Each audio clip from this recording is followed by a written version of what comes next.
putting together such a remarkable event.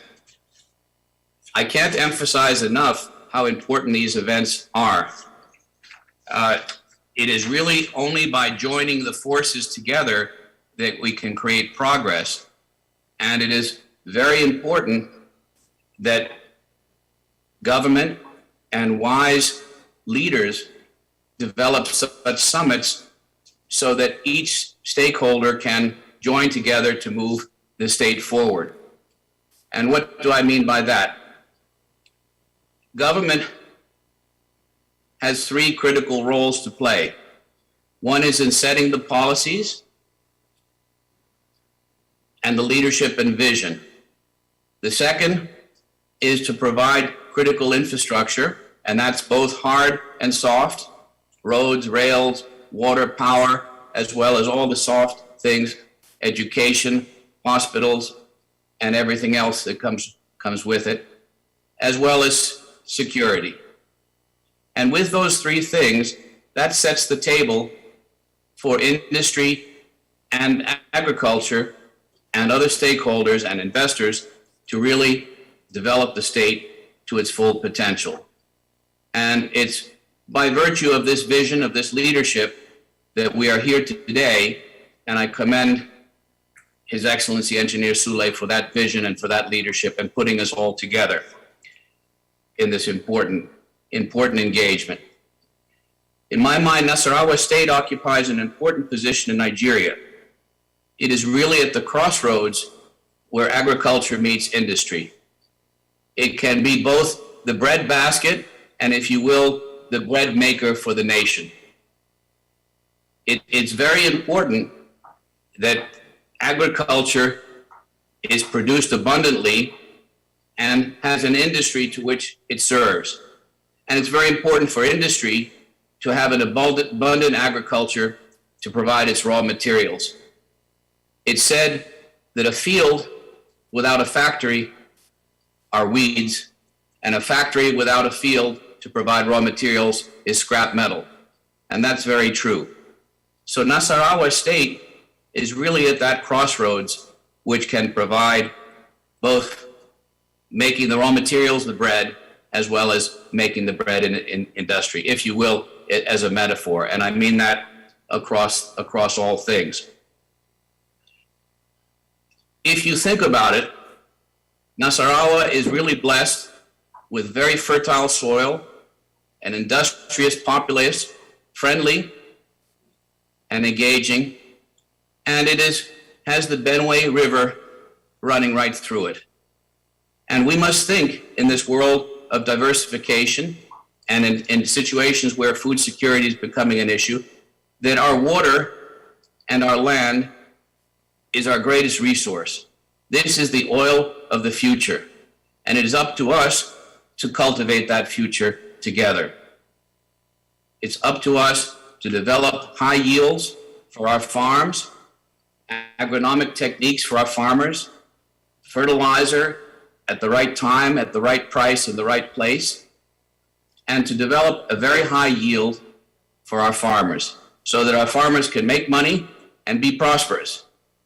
And then by producing raw materials in an abundant way, they can be viable, commercially viable for our industries.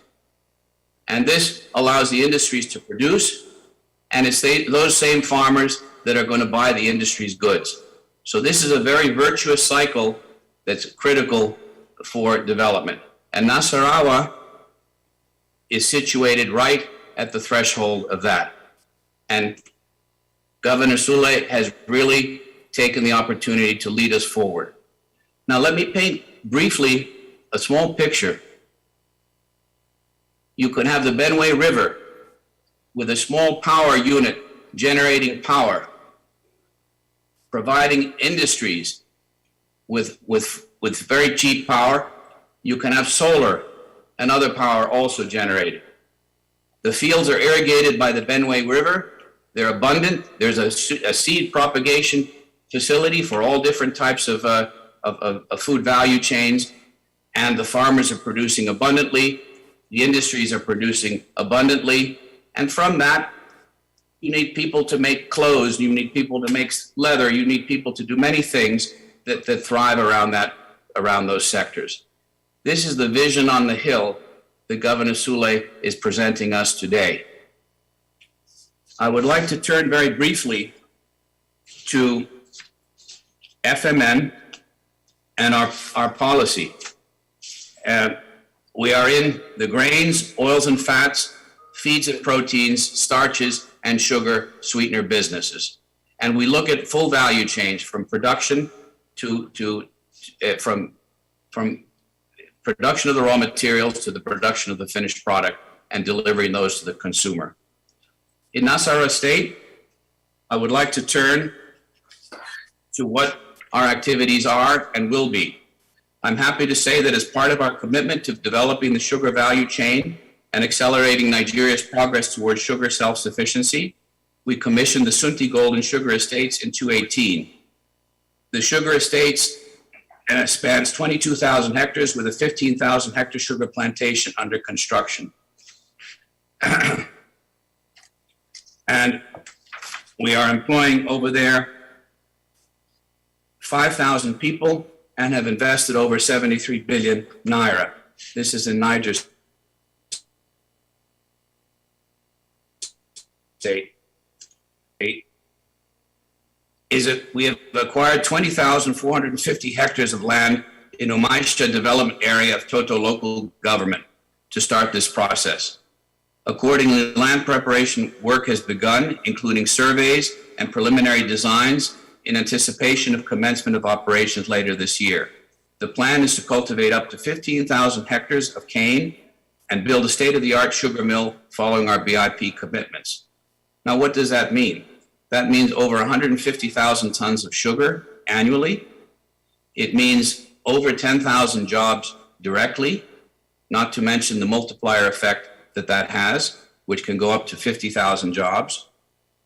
And it will be a tremendous work that will transform the entire community and area, including the building of schools and the ability for people to progress, have electricity, and move forward in their lives and become to live up to their potential, their human potential.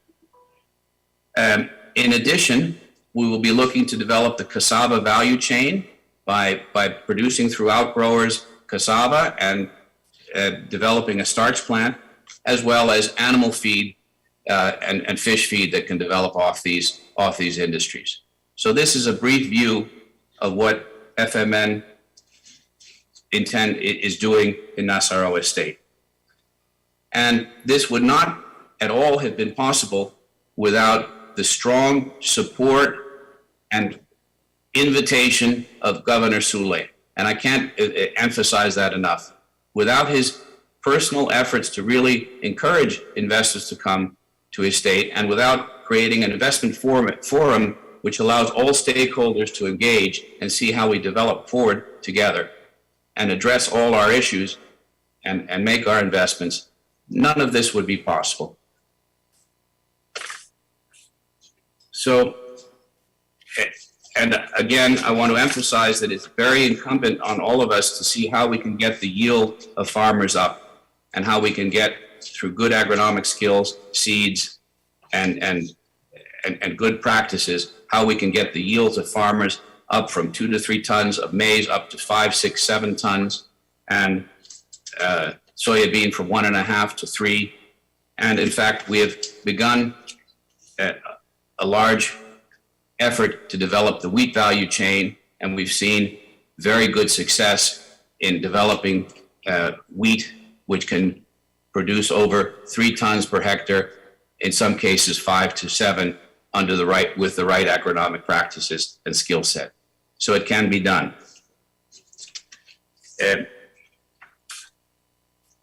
We can all agree that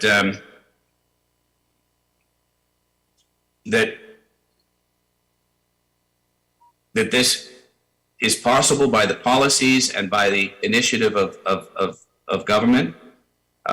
Infrastructure is also critical, as well as physical security, because people can't go about their jobs if they're threatened in their livelihoods. And this partnership with government is a strong one and a necessary one. And we're very glad that we have the governor and the administration of the Nasarawa state really doing an excellent job in this regard. In conclusion, this summit provides an excellent opportunity for us to exchange ideas and learn about the most sustainable ways to increase the state's productivity and competitiveness. I'm very familiar with the antecedents of His Excellency Engineer Abdullahi Sule, and I believe that under his able leadership, abundant wisdom, which he offers me continuously from time to time, and innovative ways of addressing complex developmental challenges, Nasarawa State is well positioned to attain its rightful place as Nigeria's new investment frontier. To conclude, I must state that we at FMN, with our 17,000 employees, firmly believe in and support the Nasarawa State government's vision. His Excellency Governor Abdullahi Sule and members of his executive team, whom we've had dealings with, have shown their unwavering commitment to the development of the state and the vision of the state. I'm happy indeed to say that we regard ourselves as Nasarawa's development partner. Thank you for the opportunity to speak. I'm sorry it wasn't very brief at this very important event. I wish you continued successful deliberations.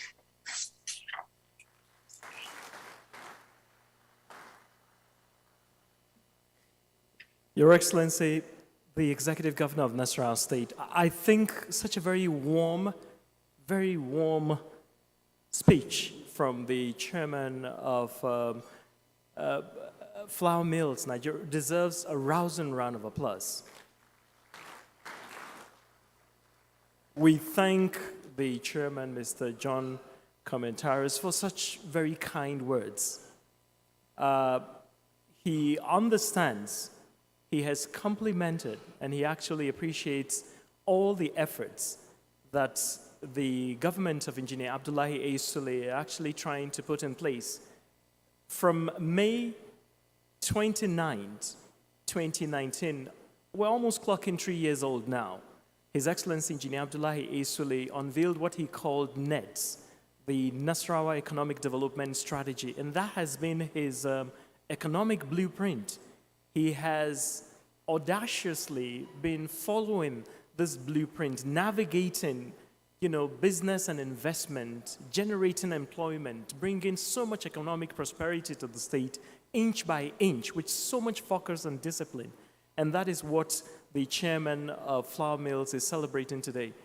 On our own part in Nasarawa State, and on behalf of his cabinet, we'd like to really thank investors like the chairman of Flour Mills Nigeria, because Engineer Abdullahi A. Sule believes that investors like FMB, Dangote, and Kelmash, and all the others who are all here, we are saying that we appreciate you, we value you for trying out whatever you're trying in Nasarawa State, for believing in the investment potential of Nasarawa State. Thank you so much. Right now, we would call for a very special presentation from Kelmash Tech. And I'd like to invite the co-founders, Niraj Tanki and Bhupender Nath, to please come up on stage. They would make some announcements and very special presentation from Kelmash Technologies.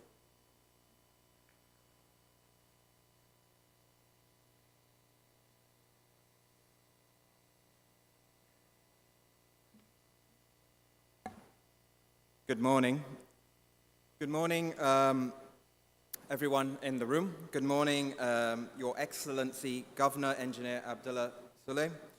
Good morning, Your Excellency Deputy Governor Dr. Emmanuel Agbadu, all the dignitaries, excellencies, and everyone in the room, ladies and gentlemen. Thank you very much.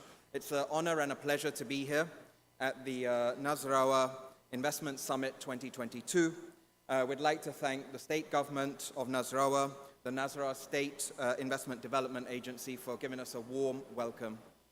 Thank you. We would like to introduce Kelmash Technologies. Kelmash Technologies was co-founded by our colleagues, His Excellency Amino Kabir Nagogo, Mr. Bhupender Nath, myself, Niraj Thanki, and also Balu Forge Industries Limited, which is a listed company on the Bombay Stock Exchange and one of the largest producers of agricultural components globally and automotive parts. So we are very humbled to be here to discuss our proposition and our partnership with the Nasarawa government and what we'd like to achieve. So we had one important vision, and that vision was to see how we can promote Nigeria, the manufacturing sector, the agricultural sector, which is by far the game-changing sector for the next decade and beyond, and where we can add value as a private-public sector partnership. Kelmash Technologies has the vision of producing the first made-in-Nigeria tractor with up to 90% of its components indigenously sourced in the nation. So I think that's a wonderful achievement for everyone, not only in this room, but in the nation. We're looking to contribute to the state, to the government, to the people of this nation and in Nasarawa by creating multiple opportunities in our tractor project. And we're looking to develop high-class, high-quality, durable, affordable, and efficient tractors that will basically add value to all the farmers in the nation, in West Africa, in the continent and beyond. So, developing made in Nigeria, local industry development, efficiency in the agricultural industry, and most importantly, socio-economic value. This is what we want to build. We want to build a brand that is invented, engineered, and manufactured in Nigeria for the world. We want Nigeria to have a brand which is well known on the map and that can add value to the agricultural industry, not only here in the nation, but across the whole globe. And we feel that we can add value by having the company born here in Nasarawa State and to partner with the government here. I'll pass it on to Nat. Good morning. Assalamu alaikum, sir. How are you, His Excellency? My learned colleague has said something serious, but I just want to make it easy. I wish here it was written Kelmash Nigeria Limited, because we are the only one to start the first ever tractor or made in Nigeria tractor over here. And we have a longer vision. And with all due respect, we have a roadmap which will be submitted to the Excellency Governor's Office to see that how we want to proceed. We have a stage. We are looking to have, to help the farmers over here, because there are a lot of ways the European and the Western culture are farming, which will take less labor, but more production. So we also want to arrange a camp over here. We want to arrange seminars over here. We will be employing not less than at least 10,000 and above people over here. So we want to see if we can promote some hospitals, schools for the workers who are working over there, for their children to come and have a school in the premises. People have talked about security, sir, which is very good. People have talked about the best estate, which I fully agree. But one thing everybody has missed, and which I can vet it, when we brought the proposal to the government, it was one of the fastest green light we ever saw in the country. I have been in the country for 30 years. I couldn't believe that in a span of 2 months, we got an okay from His Excellency Office that you welcome us. So we highly appreciate it, sir. I have never seen this fastest job, and we really want that Nasarawa State, as people say, it will be the hub. It will be the hub. People will look at it. When we are talking about the territorial manufacturing, as we know, we have an ECOWAS levy, sir. So we also look to export to bring more foreign reserve, foreign currency to the country, to the West African country. But again, as I said, we have a lot of roadmap. We have a great roadmap. We are not here, but we are here forever and not for a short term. Thank you, His Excellency, for giving your time. Thank you for giving your approval. Thank you for accommodating us, sir. Wish you all the best, good health and happiness too, and to the state, sir. Thank you, sir.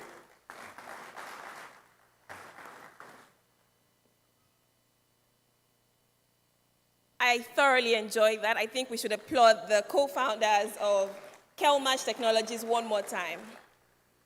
You know, I'm thinking about the theme for this summit, and I think it's apt, diamond in the rough, because there's something everyone sees in Nasarawa State, and everyone wants to invest in Nasarawa State. I heard the chairman of Flour Mills Nigeria say that they are declaring themselves as the official partner for Nasarawa State development, and that's laudable. I mean, Kelmash Technologies also just said they are willing to invest here. Everyone sees what is going on here and wants to be a part of it.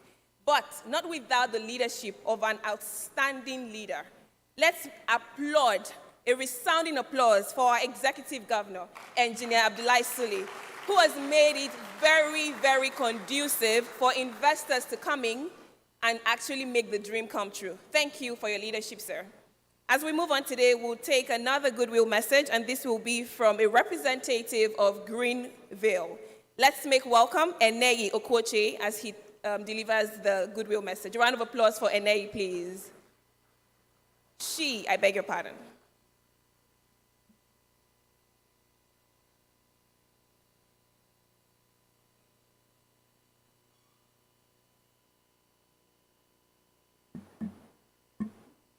Good morning, Your Excellency, the Governor of Nasarawa State, distinguished senators and invited guests, and ladies and gentlemen. On behalf of Greenville, we are honored to be part of the 2022 edition of the Nasarawa Investment Summit with the theme Diamond in the Rough. There could never have been a more apt topic considering the abundant mineral deposits and rich human capital resources. The management of Greenville LNG commends the current leadership of the state, particularly His Excellency Abdullahi Sule, for his commitment in improving the economic and human capital development of the state. We are Greenville LNG, as a key player in the energy sector, we are already involved in the supply of LNG to Olam rice farms in Nasarawa State. In addition, we are looking to partner with the state through the instrumentality of NACIDA in setting up LNG and CNG stations in the state.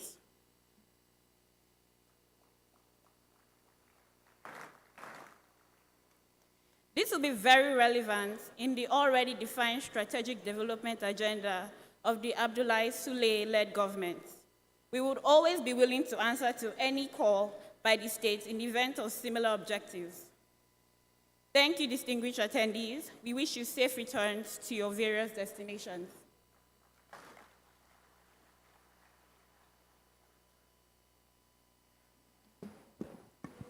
Thank you very much, Eneyi, for that. Once again, Nasarawa State is truly a diamond in the rough, and we have all the potentials to truly become Nigeria's new frontier for investment and a home for solid investment. Your Excellencies, distinguished guests, ladies and gentlemen, once again, I'm warmly welcoming you to the second day of the inaugural Nasarawa Investment Summit. My name is Mojibade Shosoye, and it's my honor to be here as one of the co-compares. We'll now take our first plenary session for today, which is the fourth plenary session in the summit so far. This plenary session will be doing justice to Project Nasarawa from roundtable to groundbreaking, which talks about the discourse with existing investors in the state. It's my honor to bring up the chairman of this plenary session. Please join me as I make welcome Makoji Aduku, the Chief Executive Officer of Onshore Frontiers Limited. Let's make him welcome with a round of applause. Thank you. He'll be on stage to receive other members of this panel conversation. Joining him on stage will be Yahaya, the Chief Executive Officer of the Mole Company. A round of applause for him as he comes up stage. Thank you very much.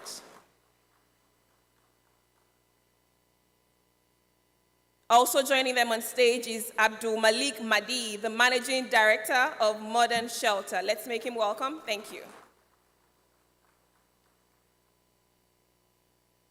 Also joining them on stage is Ade Feko, the Vice President, Corporate and Government Relations and Stakeholder Management at Olam, Nigeria. A round of applause for Ade Feko. Thank you. Ade Feko will be joining us virtually. We also have Dr. Adnan Aminu. He is Silvex International Nasako. Please let's make him welcome. Dr. Adnan Aminu is joining this panel conversation as well. Thank you very much. He's an Executive Director, Strategy and Innovation at Silvex International. He'll be joining this panel conversation. A round of applause. Thank you, thank you. All right, so they'll be doing justice to Project Nasarawa from roundtable to groundbreaking, discussed with existing investors in the state. Over to you now, Mr. Chair, Makoji Aduku. Thank you.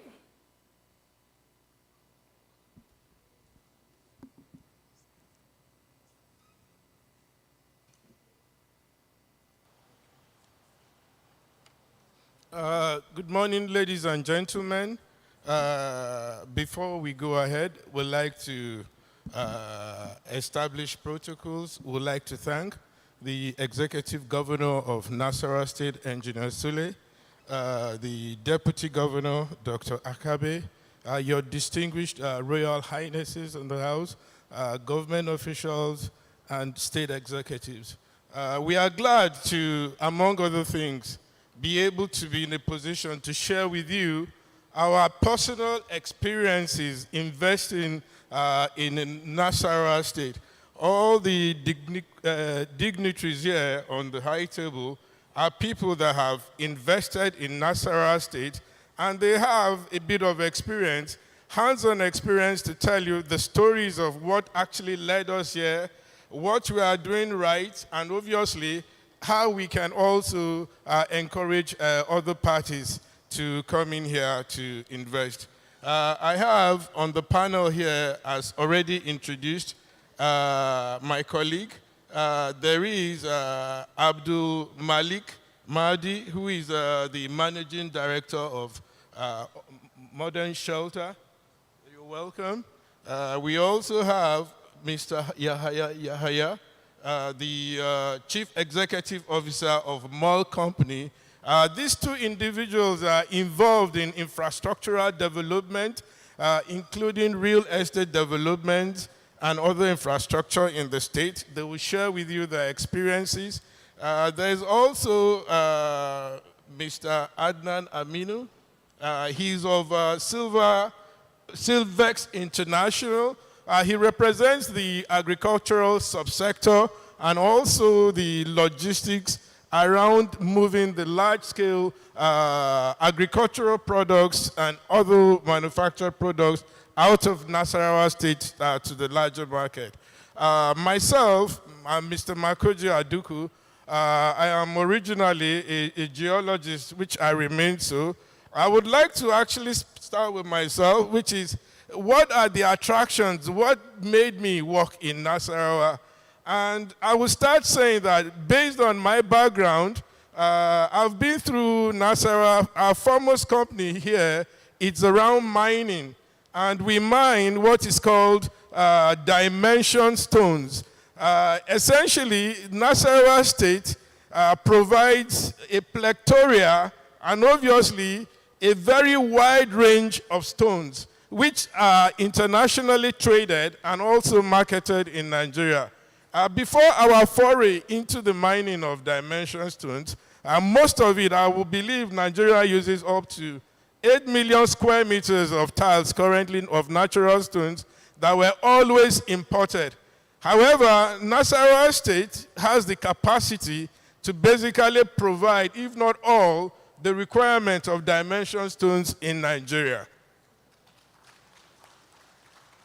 So as you move from Karu, you start to see black rocks. You move through areas like Kokona, and you start to look at, rocks that are essentially darker, and you move through other local governments like Jitata, like Tatara, where the diversities of stones in Nasarawa is almost unquantified, through areas like Gudi, where you have a very white rock that is unique to Nasarawa State and can hardly be seen in any part of the world.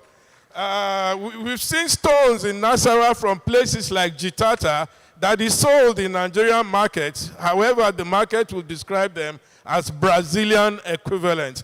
I would say outside that, Nasarawa is also blessed with lots of solid minerals. As you go through places like Ugia in total local government, they would have what you call a world-class limestone deposit. Marble deposit that is equal to none. I believe, the end is not near for the solid minerals we have here. However, the ability to move these solid minerals, especially dimension stones, into the international market would be the biggest achievement for we investors in this business. What are dimension stones? So if you look around you, if you look on the floor right in front of you, if you look at the wall there, those are Tatara stones. The floors in your front are Jitatas. Everywhere at the back are granites from Goody. So you don't really need to look far to see the products from Nasarawa State that have been used to work for building projects here. They are internationally recognized, and I believe the sky is the limit. Let me allow my other colleague to also add to their experiences and what actually propelled them to continue to invest in Nasarawa State. Mr. Abdul Malik Moody, please. Thank you very much. So my personal story and that of my company is intertwined. I come from Bauchi State, and I got to Abuja, and I always go to Abuja through Nasarawa State. And this is a story of over 25 years, and the sheer amount of opportunities, abundant opportunities, both agricultural, mineral, and human resources in Nasarawa State have always struck me ever since I was a little boy, a student, and then to be a banker, and then into real estate. And when this government came, this administration, and the posture of business, the ease of doing business, the quality of the professionals that were brought on the table, to encourage and woo investors into Nasarawa State, where you quickly came together, formed a consortium with some people from Nasarawa State to see how we can take upon this opportunity to realize this potential, because the potential has always been there. The opportunities are there in abundance, so it is just about the right timing, with the right people, with the right administration, and in this government, we saw that seriousness, and we have not been disappointed.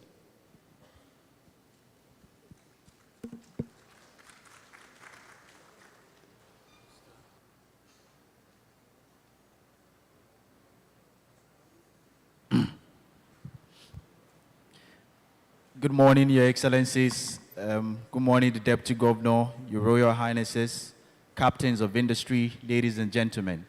Please allow me to rely on existing protocol. For us, why Nasarawa State? At the mall company, it is our job to identify viable economic clusters that can sustain the development and operational maintenance of a grade A shopping mall. When shopping malls started in Nigeria, I think the first one was in Lekki in Lagos, which was situated in a high net worth neighborhood, whereby it is believed that the people around that place have high purchasing power parities.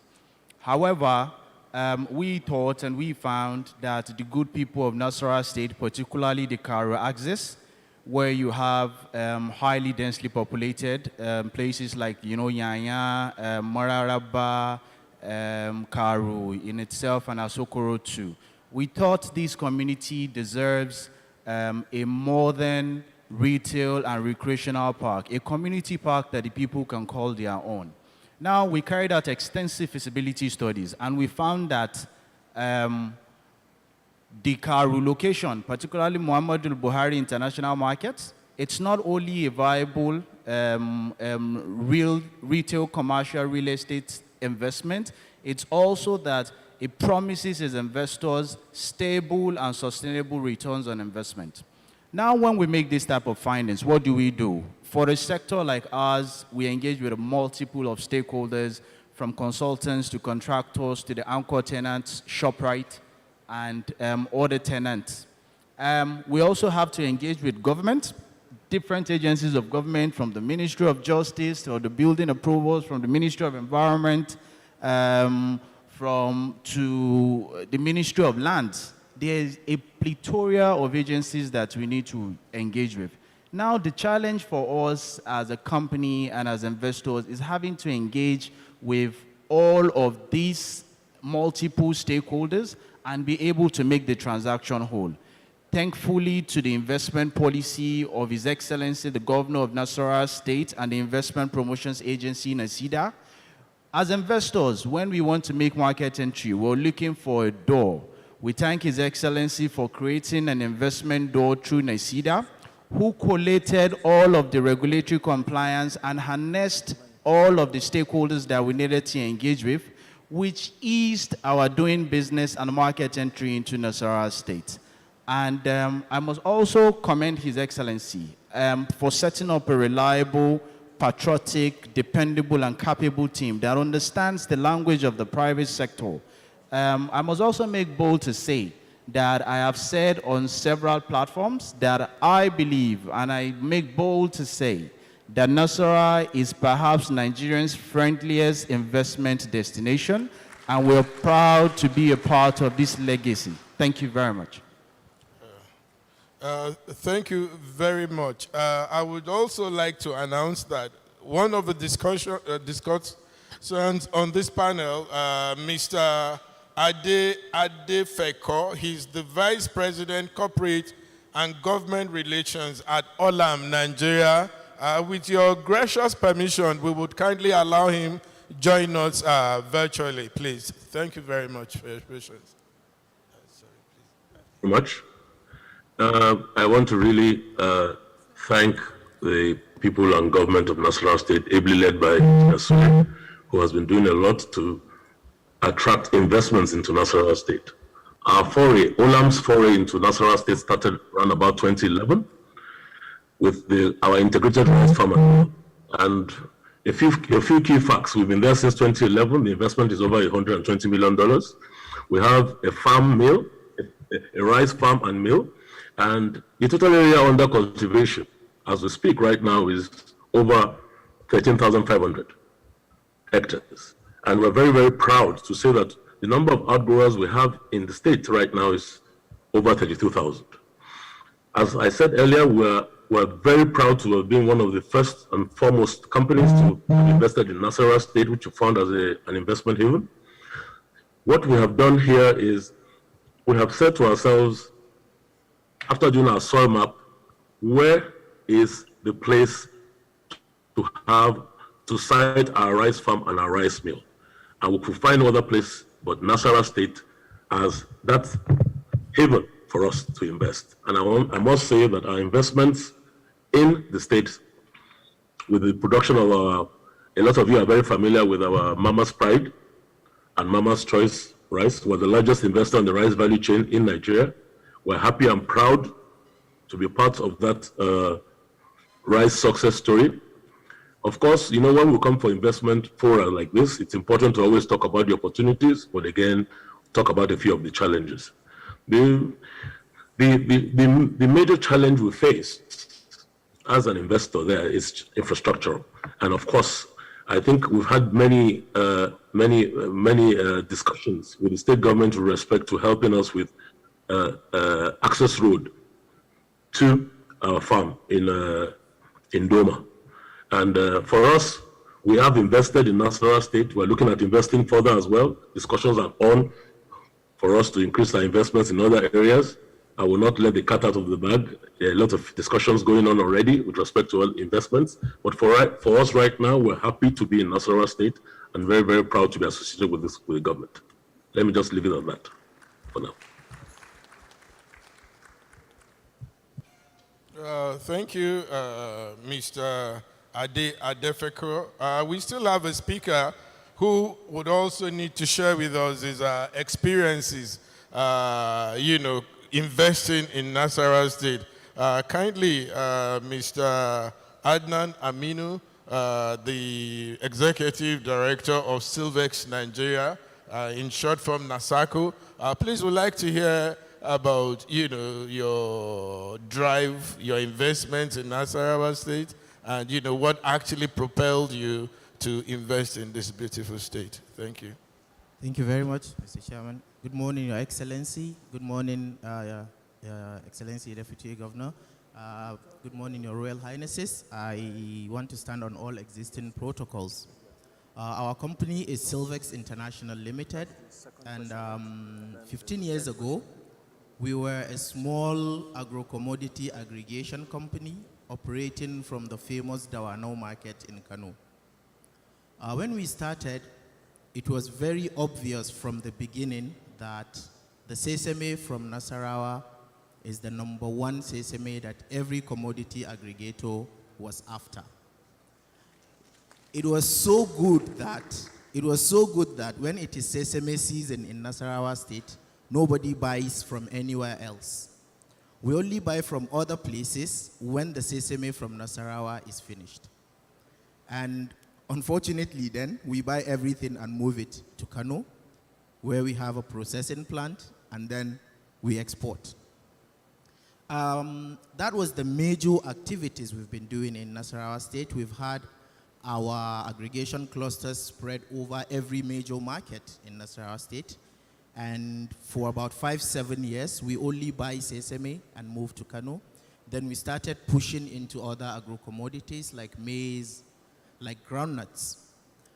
One thing that struck out for us is that in all the places that we do business in about 26 states in Nigeria and about 5 different West African countries. But Nasarawa state was always easy to do business in because informally, it's only in Nasarawa that you don't buy any commodity directly from farmers. They are so organized that you cannot go directly to their farmers as is done anywhere else. So to prevent all kinds of mixtures and giving you commodities that you will come back and start complaining, you only buy directly from the market. So it was so good for us, we made Nasarawa state a second home.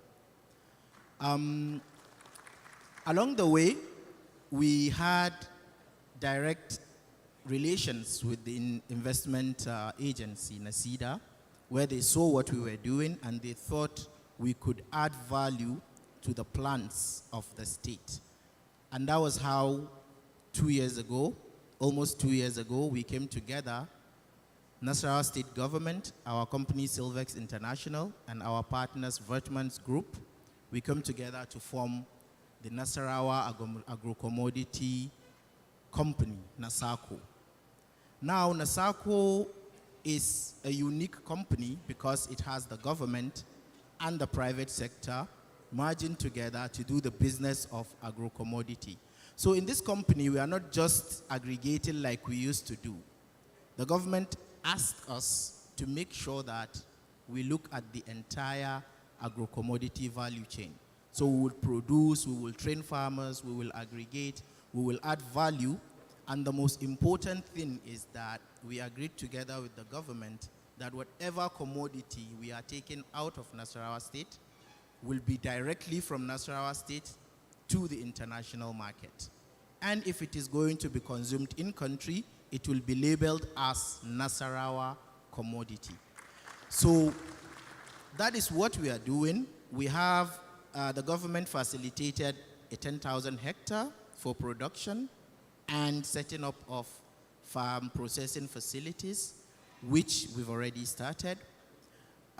It's most exciting for us that we've never had a deal moved as fast as it did, like the creation of NASACO. We started talking, and in 6 months, we have a company. In 8 months, we have an operational base, and in less than a year, we are fully registered and doing business. One thing that we will never forget was when we started having some miscommunication in the community. We were expecting that NACIDA will lead in solving it, but the governor himself spent a whole afternoon with every stakeholder, and in less than 24 hours, everything was sorted. We are happy to be here, and we will really, really want every investor in our field, in agro-commodity, trading, and production, to really come and have a taste of Nasarawa State. Thank you very much. Thank you very much, Mr. Adam Aminu. You essentially spoke through our next question, so we're also going to get back to you.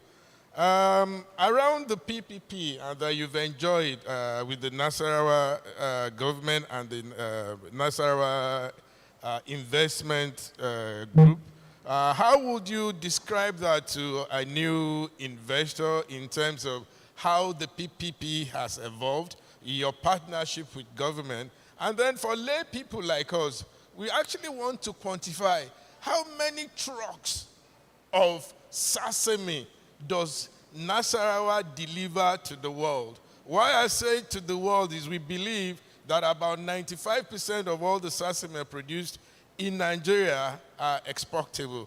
That gives us a feel for the amount of work and operations you are carrying out in the state.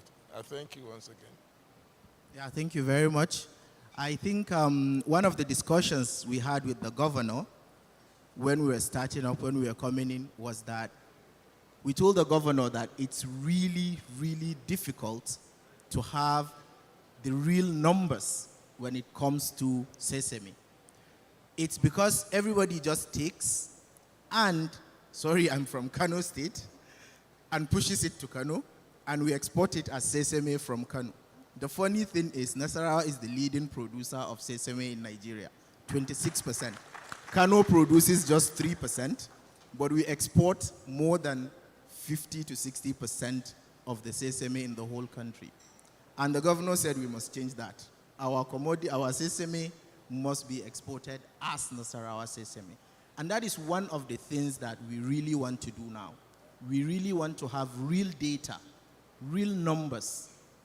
What actual quantity of Nasarawa sesame is going into the world, like you said. And we are on track to do that. We just don't have the numbers yet.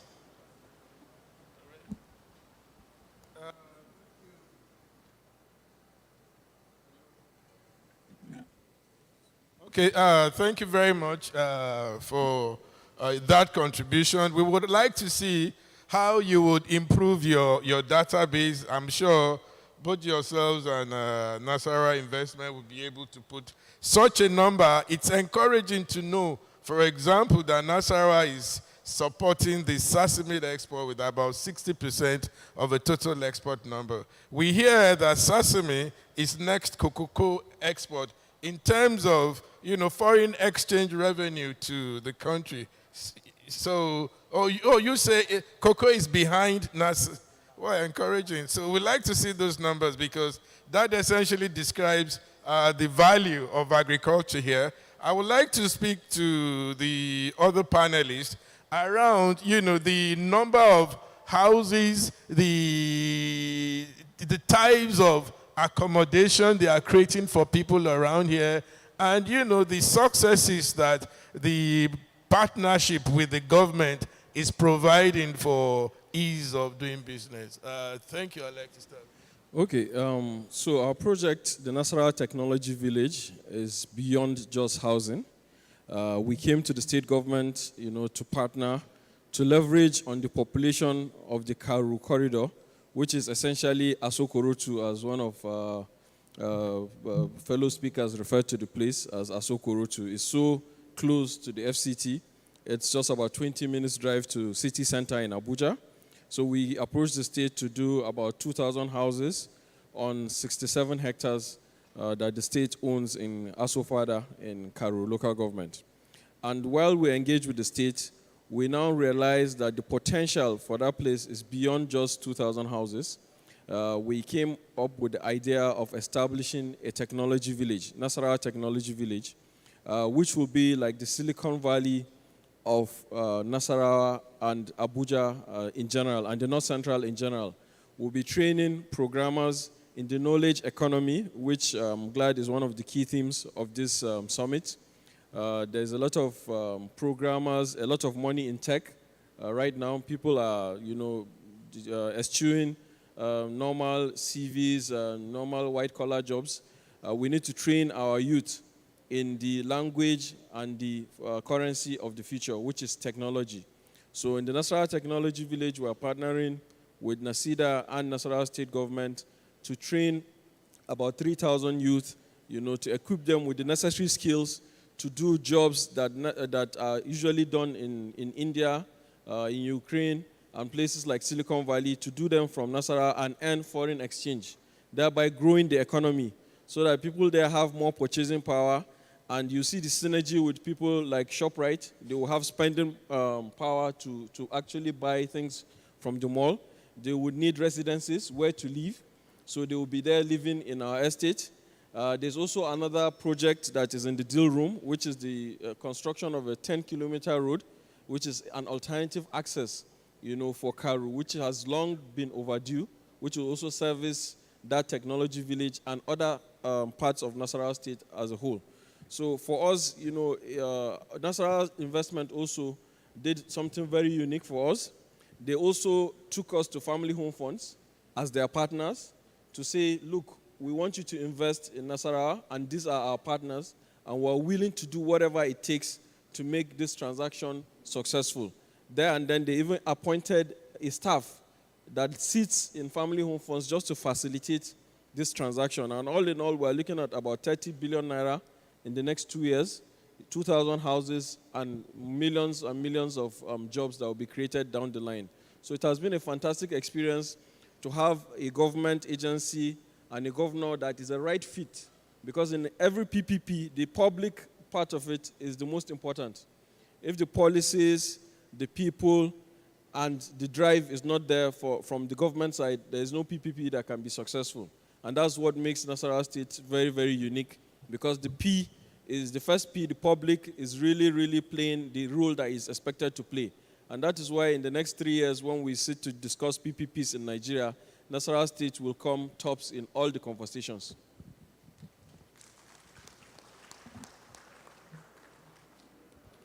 Thank you again. And for all intents and purposes, you are also playing the government. You are providing jobs, developing human capital. We thank you for your intervention once more. The job creation should never be the key role of government. Government should create an enabling environment so that businesses thrive and jobs are created. And that's exactly what the government is doing here. Also to speak to our co-panelist, Mr. Yahaya, around what they are also creating with the mall in terms of human capital development, access to finance, and essentially developing other infrastructure for the benefit of the entire population in Nasarawa State. Thank you. Thank you. For us at the mall company, the social and economic impacts that our project will be having in Nasarawa State are quite diverse, and it varies from every phase of the project. Like right now that we're at construction stage, we're creating jobs. Jobs bring security, jobs takes our youth off the streets, and of course, most importantly, jobs actually build internal capacity and know-how. Throughout our construction period, we try to prioritize as much as possible in the states that we're carrying out construction work to give preference to Nasarawa citizens to participate in our construction projects. And I can tell you that we're going to create direct and indirect jobs during our 18-month construction period of over 500 to 1,000 jobs in Karu, Nasarawa State. Upon completion of these jobs, we need people to run the mall, so we'll create another set of jobs. The maintenance staff, the security men, the people who will work at the malls, and most importantly, building a mall is beyond just building an entertainment center. It is providing a social infrastructure for the people. You now have a community destination, because we don't just build malls. We also try and integrate a children's park, a playground. We want to create a destination where families and friends can meet up in the weekday after work hours or in the weekend to enjoy a good time, all in Nasarawa State. Also, we will also offer backward integration of the agricultural sector. It's that when you have an anchor tenant like ShopRite, what you have is that we will backwardly integrate this with our partners into the Nasarawa State agricultural sector. And very soon, ladies and gentlemen, you will have farm to shelf, Tukaru.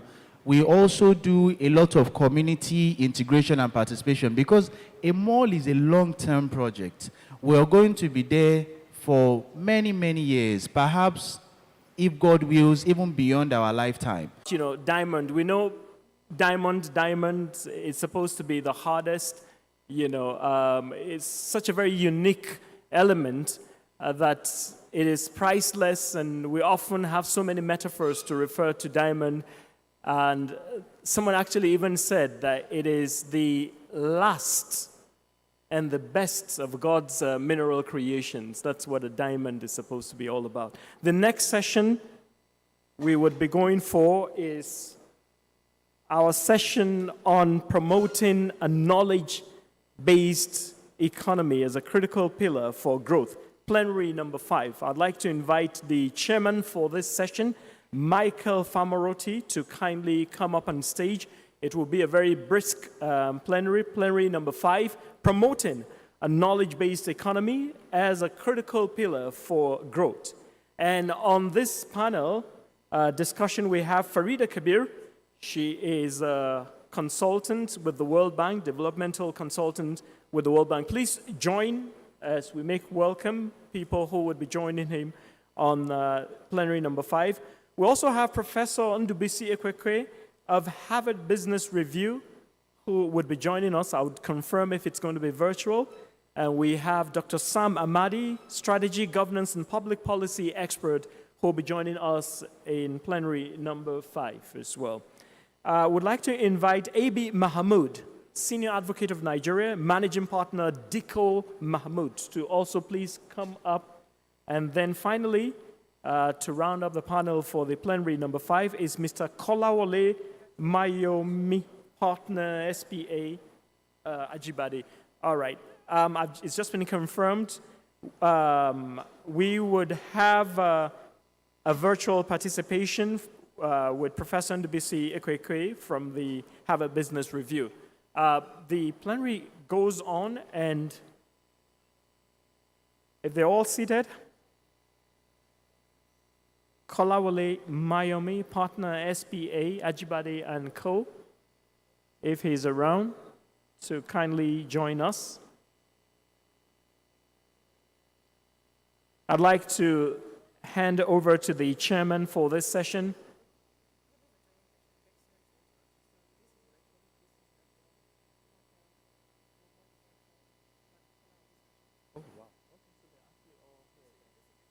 Yeah. All right. The other 3 that are joining us are actually virtual, so the plenary setting is actually complete. I'd like to invite the chairman for this session, Michael Famarotti, to kickstart the session, promoting a knowledge-based economy as a critical pillar for growth.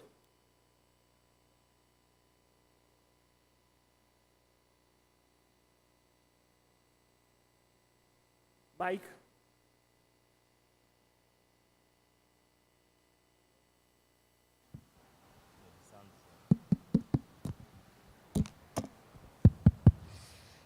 Thank you very much. Good afternoon. My name is Michael Famarotti. It's a pleasure to be here. First of all, I'd just like to thank the Excellency, the Governor of Nasarawa State, Engineer Sule, and His Excellency, the Deputy Governor of Nasarawa State, Dr. Nakabe. I would also just like to stand on existing protocols and thank my panelists and virtual panelists for joining us this afternoon. Thank you all as well. I know this is second day. You've all been very good. You've been a very good audience so far. Today, our plenary, we're going to focus on promoting a knowledge-based economy. So before I dive in with my panelists, I'd just like to set the scene a little bit for the conversation. So far, over the last 2 days, we've spoken a lot about hard things, right? Infrastructure, agriculture, employment, and so on. These remain key for Nigeria and Nasarawa, to be specific. However, as we move through the 4th industrial revolution, the importance of knowledge, data, and technology grows clearer every day. Today's session is all about unpacking that and looking at how Nasarawa, even as it focuses on its physical advantages, can begin to set up the institutions, policies, and businesses that can ensure that it does not get left behind in the knowledge-based economy. Thankfully, I am accompanied by experts in the field that should be able to help us discuss that today. Before we do so, I would just like to share a perspective on how to think about the knowledge-based economy. And to do this, I'm actually going to borrow from the World Bank's Digital Economy Pillars framework. And essentially, the digital economy pillars are all about helping people to transition from the traditional physical real economy to thinking about the knowledge-based digital economy. So just like how in the real economy, you have pillars like financial services, energy, infrastructure, housing, and so on, in the digital economy, there are central pillars that each economy must build to ensure that the whole is complete. Now, these 5 pillars are digital entrepreneurship, digital platforms, digital skills, digital financial services, and most importantly, digital infrastructure. As we go along today, we're likely going to touch on these different areas and hopefully build out a perspective to help us, again, answer the question of how does Nasarawa transition and promote a knowledge-based economy. So having said that, my first question to my panelists is a very basic one, right? And that question is, why is this discussion of a knowledge-based economy so important? So Dr. Sam, can we start with you? Thank you very much. Well, I think maybe almost self-evident, because if you look at our global economic competitiveness, we need to transition to higher value creation. Just like the example in one of the programs talked about Zenith Bank access to capital and FlutterWave. So what we've seen, and that's the driver of knowledge economy, is that the knowledge industries dominate more than the usual low skill and even capital-based industry. So knowledge creates more value.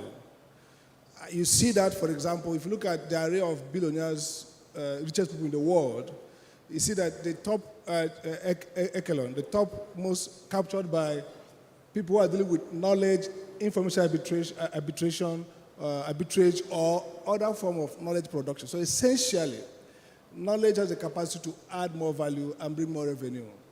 And again, knowledge itself is an industry that has domino effect. So if you create a knowledge economy, you keep on reaping reward as innovation. It builds up, the ecosystem develops, it seeps into other sectors. And so, for example, Finland with Nokia, which was the star innovative company, but then it makes Finland now probably one of those with the highest level of patents and all that, an economy that is now very rich because of its focus on technology innovation.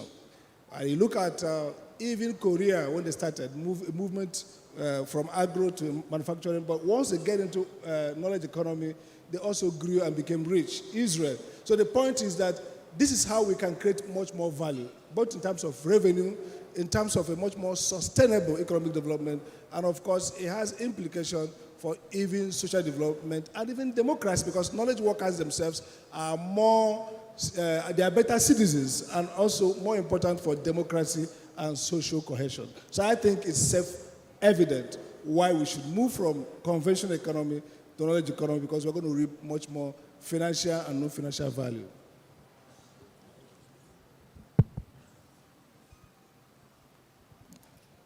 Thank you. Thank you. Can you hear me? It's working. Okay. So the question is, why are we talking about knowledge economy? Why are we looking at the digital economy? So in general, right, the digital economy has continued to move at an unprecedented speed and rate, and currently it constitutes about 15.5% of the global GDP. Now, according to a research by ITU, that's the International Telecommunication Union, it says just a 10% increase in mobile broadband penetration in Africa would result in a 2.5% increase in GDP per capita of any economy within that. So what this is saying in essence is, you know, for developing countries to achieve their development agenda, they actually have to leverage and key into the positive potentials of the digital economy to leapfrog their development agendas. And I'm going to give you a typical example. During the COVID-19 pandemic, what happened? We all moved to the digital workspace. Every parastatal ministry, MDAs, they all started working remotely, leveraging technology, internet, and mobile applications to communicate with each other. So if that doesn't emphasize the importance of moving into a knowledge-based and digital economy, I don't think there's any other thing that would. Thank you very much, Dr. Sam and Farida. I just want to confirm from the session coordinators that the other panelists are able to join virtually. I know, okay, I can see. Okay, all right, so please do jump in. Can you unmute his mic so that he can answer the question as well? Thank you very much, Michael. Can you hear me now? Yes, we can hear you. So, good afternoon, everyone. It's a pleasure to be on this panel. I also bid good afternoon to all our dignitaries. Thank you very much for inviting us to speak. Knowledge-based economy, there's an example that was used by Dr. Amadi now, the example of Flutterwave. I remember reading on WhatsApp some few days ago that what it took Zenith Bank, for example, to build over 30 years, which is their capital, their strength. It has taken Flutterwave barely 10 years to achieve that same position within the market.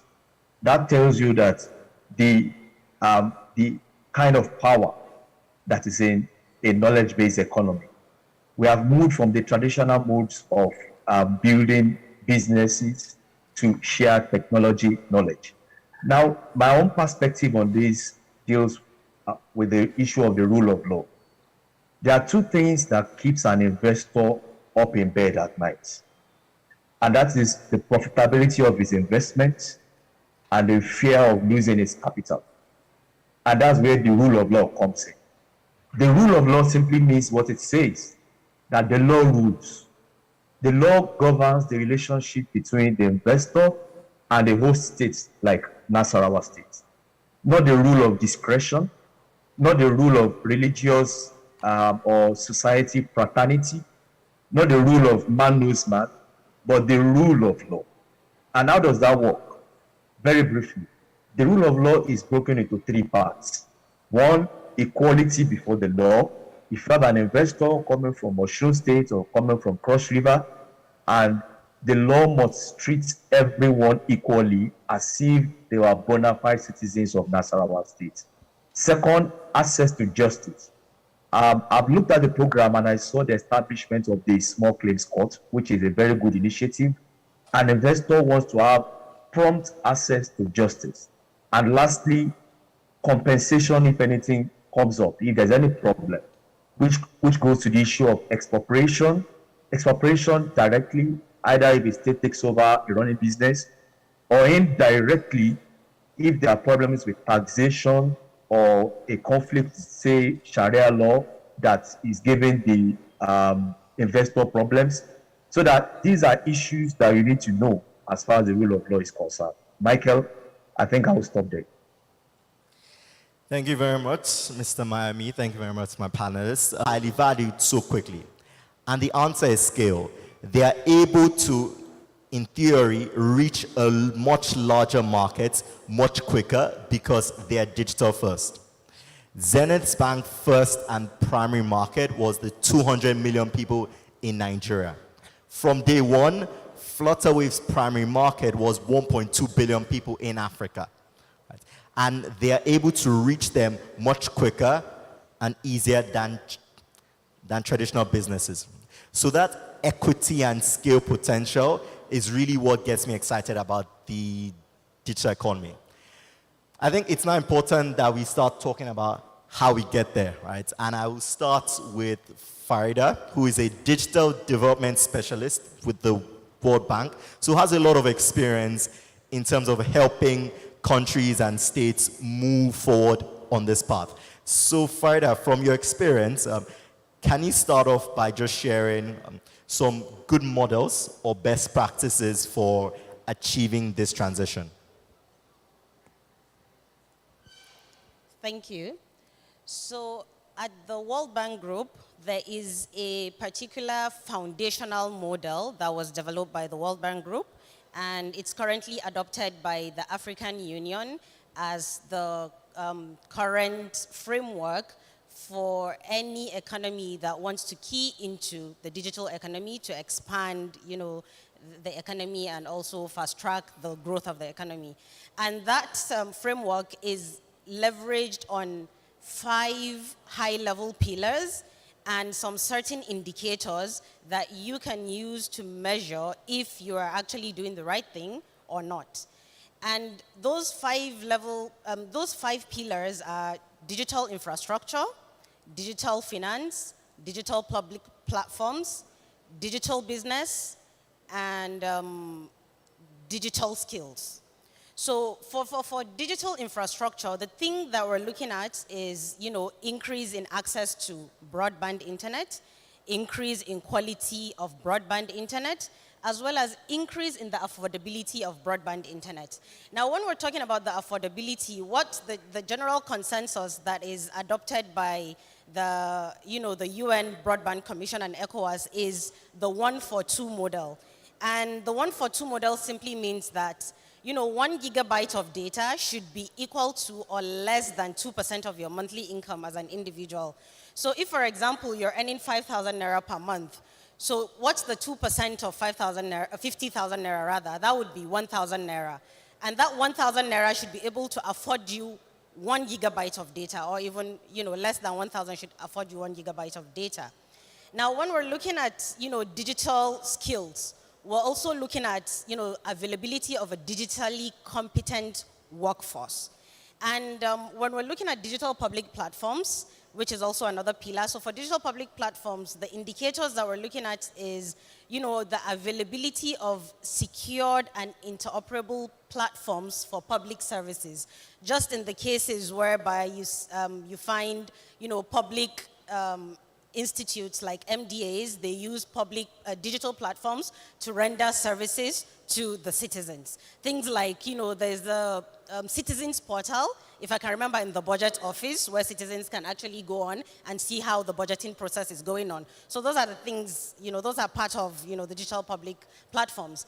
And another indicator for the, the digital public platforms is the identity.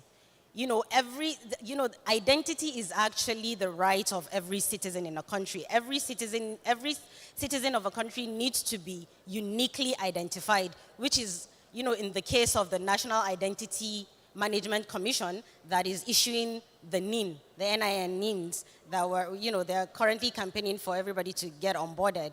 Actually, that's my own specialty area at World Bank Group. I'm leading the, scaling up of the digital identity system to be able to, take up to 200 million Nigerians. And we're looking at it in terms of privacy, security, and overall system architecture. So that's what I'm leading at the World Bank Group. And so now when we're looking at digital finance, we're also looking at the increase of, increase and access to usage of digital financial services, like in the cases of, Flutterwave, Paystack, and every other, digital financial service available. And what other parts haven't I talked of? Business, digital business. So on digital business, an indicator that you can use to measure that is, the increase in digital startups in that particular state, or increase in number of data-driven firms that are operating or have their HQ in that particular state. So that's the framework that that has been developed by the World Bank Group and has been adopted by the AU, and that's the framework that we're using currently to deploy some of the solutions that we're deploying and working across West Africa, right, in terms of digital development. Thank you very much, Farida. That was very comprehensive. Like I mentioned before, I'm a big fan of the 5 pillars model.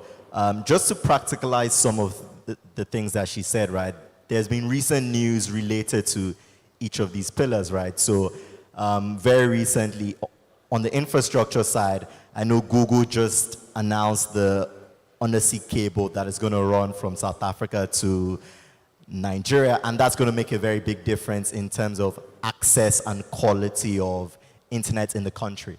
Also, a few weeks ago, when we look at digital finance, the CBN finally licensed MTN Nigeria to start their payment service bank. Now, mobile money is something that has made a very big difference in Ghana, Kenya, Uganda, and so on. And people are betting a lot of money that Nigeria is going to have an even larger mobile money revolution. She spoke about identity. I think we were just speaking before this panel how yesterday a Nigerian startup recently announced a $2.8 million raise, and they're focused on digital identity, right? So there's a lot of things happening in this space, and I think the best advice that I'll give subnational governments that I'm sure that Farida would echo is not taking these pillars in isolation, because they tend to work best when you tackle them at the same time, right? Not always, but if you focus on infrastructure, it's always good to see how you can layer a digital skills or finance part as well. So just moving on from that and going to Dr. Sam. Now, one thing that a lot of subnationals have been looking at in terms of this digital economy is how do they attract entrepreneurs, skilled workers, investors, and so on to come and build the businesses, platforms, and so on that can help build the subnational digital economy.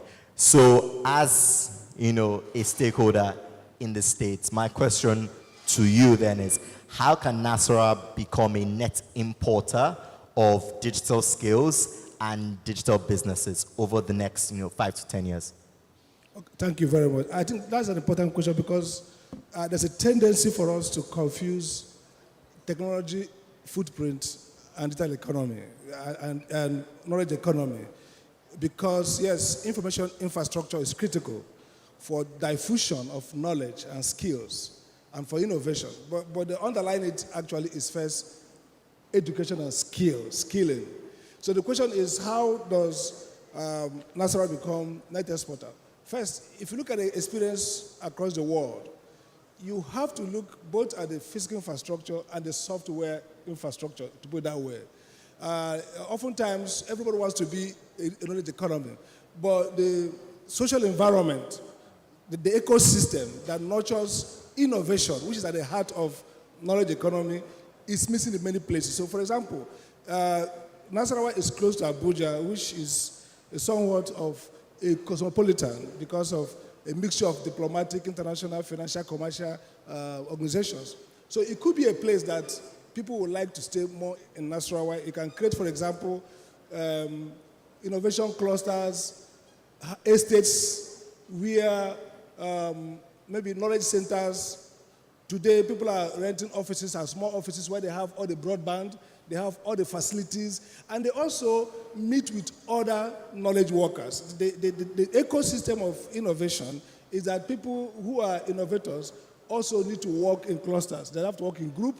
They have to have access to subsidiary services that nurture and sustain creativity. So if Nasarawa wants to attract skilled workers, skilled people, knowledge workers, and export most of that, both the knowledge and the product that come out of it, then they have to make the state more attractive to the profile. You have to profile who do you want to get to live in Nasarawa? And what we are learning now is that city branding is critical. Nations are branding themselves, cities are branding themselves. So when you brand yourself by the mixture of social facilities, mixture of messaging, communication, provision of a conducive environment, and again, culture, critical. Culture is the, if you like, invisible, abstract infrastructure that's critical for innovation. So people would like to come to a place where they're more comfortable, free. Security matters, the sense of, but basically, even if you guarantee security and people are not comfortable, they will not come. So I would like to argue for three critical things they will do. First, we need to also improve education in the states. The bedrock of innovation is that there is some degree of improvement on basic education. If you take, for example, Bangalore in India, people talk about the migration of Indians to Bangalore, but you need to have some rudimentary educational support services. People who can be good clerks, good programmers to support the high-end, innovative, whether it's digital or otherwise work that professionals like to do. So if reskilling, after school, in Imo State under governor, one of the previous governors, we did what we call finishing school. We located that the skill set of graduates are very low. So you use a finishing school to update them so that they can backstop more professional work that professionals who would like to live in Nasarawa will undertake. So if I'm a guy returning from America and I want to set up where do I live, I'd say Nasarawa has good enough support services in terms of educated citizens. They have clusters where people can integrate and mix. Even cafes, these are very important because knowledge workers have certain behaviors and certain ecosystem where they thrive. And if they thrive, they populate. And therefore, the state can now become a place first of attraction for certain profile of people who are persons, professionals. Again, infrastructure is important. We talked about I've seen a lot of roads work being done. It doesn't have to be high-speed train or all that, but at least safe accessibility so that people can easily move to Abuja and move out. That's also very important. And finally, I think the temper of government is important here. And it's important that the government is the one that respects liberties of citizens, respect proprietary rights, protect innovation, protect due process, because no professional worker or knowledge creator of value will want to live in a place that's capricious, where you're not sure of your inventions, you're not sure of your rights, you're not sure of even your rent. So I think it's really a matter of deepening a sense in which government strategically build up the state to be a state that both accommodates knowledge workers and also help to nurture and foster their creativity by providing some of these support services. And I would say a low-hanging fruit will be updating the quality of education through after-school training, finishing school, and of course, on-the-job training for civil servants. Thank you very much, Dr. Sam. I think what's very interesting about the recommendations that you've provided is that in bits and pieces, we've seen this succeed in Nigeria. I think Lagos State, the Yabakon Valley, as they call it, is a prime example of that success over the last 10 years, where the Lagos State government allowed digital infrastructure to grow in that cluster. And then, youths came in and built the businesses, institutions, and the ecosystem around that, right? And it's very interesting because I know that that is being replicated in different parts of the country, in Jigawa, in Kaduna, Abuja, and there's definitely potential for that to happen now that the model has been validated in parts of the country. So I'll just turn to Mr. Mayomi, because you raised the issue of rule of law, and we have an expert here. So I guess the question essentially for you, sir, is in promoting this knowledge-based economy, what role do subnationals have to play in terms of ensuring a friendly environment for investors and businesses to thrive? Is Mr. Mayomi still there? Yes, please. Okay. Can you hear me now? Yes, we can hear you. Okay, so your question is, what role does multinationals? Do you mean multinationals or the state government? Subnational, so state governments, local governments, and all the agencies. Right. In fact, I would start off with the very interesting example that you gave, that you shared just now, about the Lagos Silicon Valley, if I can use that description. The Lagos state government has been very supportive of this initiative, and they've consciously promoted this project such that Microsoft and other international software developers actually came to come and see what is happening. And I've seen a lot of partnerships here on ground in between international software developers and these youths that are in the Yaba Valley. And it is contributing to the economy of Lagos. So it boils down to the interest of the government in promoting a project that will not only generate income, not only build up the economy of the state, but that will also keep the youth busy. I mean, I know of several youths that probably will have drifted into probably crime or something, but they have been caught up even in this project. So this is something that the Nasarawa state government should look at, particularly talking about a digital economy. If this project alone can be replicated in Nasarawa state, that will be a huge achievement for the Nasarawa state government. Even if it's not in the area of ICT, as Silicon Valley has done now in Lagos, even if Nasarawa state government decides to pitch its tent with any of the dormant economy, I use the word dormant because probably those sectors are not being properly looked at. All it takes is for the government to pick 1, 2, 3 major projects and say, we are going with this. A few years ago, I'm aware that Kwara state government was consciously promoting agriculture, and they were the one that accepted these farmers from, I think, Zimbabwe, and it was a huge success, although I'm not sure whether the follow-up governments were indeed able to sustain that tempo. So at the end of the day, it comes down to interest, it comes down to continuity, and I would close with it also comes down to the rule of law. Because there is bound to be friction between investors and the state. That is normal. What is abnormal is the way that those frictions are managed. If those disputes are mismanaged, that will be the end of the partnership. So there must be a political will, there must also be a judicial will. And of course, at the end of the day, everyone benefits. Thank you very much. Thank you very much, Mr. Miami, and thank you again for emphasizing that rule of law points. I think it's important that we go down and talk about some micro issues in the knowledge-based economy, right? And I'll start off again with Farida. One thing that is clear is that there is a significant gender imbalance, well, in the traditional economy, but also in the information economy, right? So I was looking at some of the startup funding numbers in Nigeria over the last few years, and up until April this year, you know, about almost $5 billion has come into Nigeria from 2019 till date in startup funding.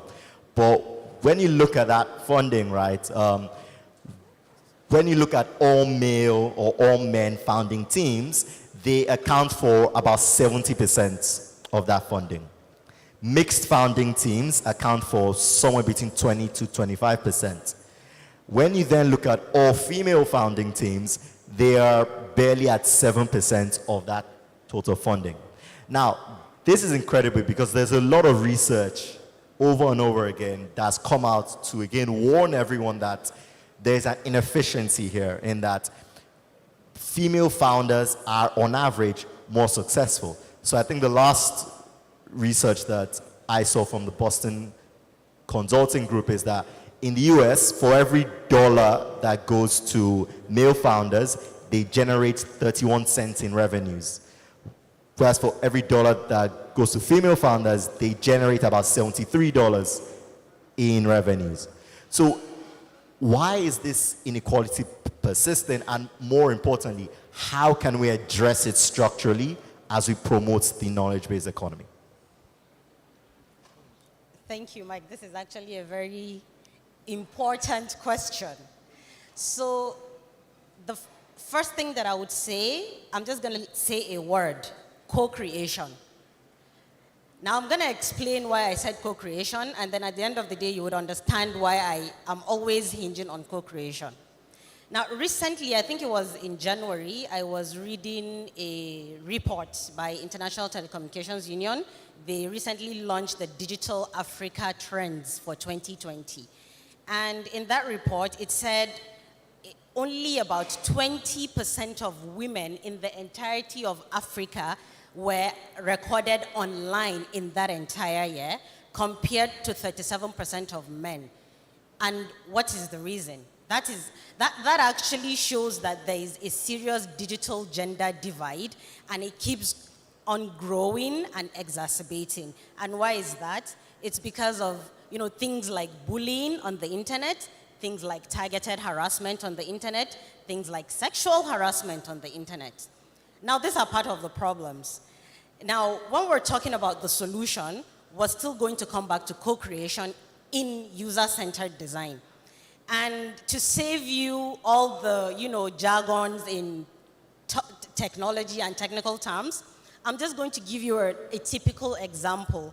This is something that a case study that we did while in my MBA class, and I like to use it as an example to solve this particular question or to answer this particular question. Now, in the UK, I think it was in the US, there's this particular company that wanted to launch a product targeted for breastfeeding mothers. It was a new product for, pumping the breast milk. It was a digital digital pump for the breast milk. Now, that particular product is targeted at breastfeeding mothers. Now, that entire company, they decided not to do their marketing in-house. They decided to bring an outside marketing firm to come and run the ads and promotion for that particular product that they wanted to launch. This particular firm, they are the best. They came with their strategy, with their all-men team. They put out the strategy, they looked at the numbers, they chunked the numbers, they were like, okay, this product is actually what we've been looking for, what we've been waiting for. It's the next best thing that's going to happen to this company since jollof rice. It's going to bring back the numbers. They went with that strategy, they launched the product, and the product failed woefully. And they couldn't decipher what the problem was. So now someone within the team decided to bring an independent expert, to come and look at the numbers, look at the strategy, and look at the problem, and try to find the solution. And that person so happened to be a female. They brought her onto the team to look at the problem. The first thing she said, let me look at your marketing strategy. She looked at it, and she laughed. And they were like, okay, what's funny? Why are you laughing? She said, your product can never see the day of light, like the light of day. Why? Because your marketing strategy is wrong. Why is it wrong? You are trying to sell a product for a breastfeeding mother.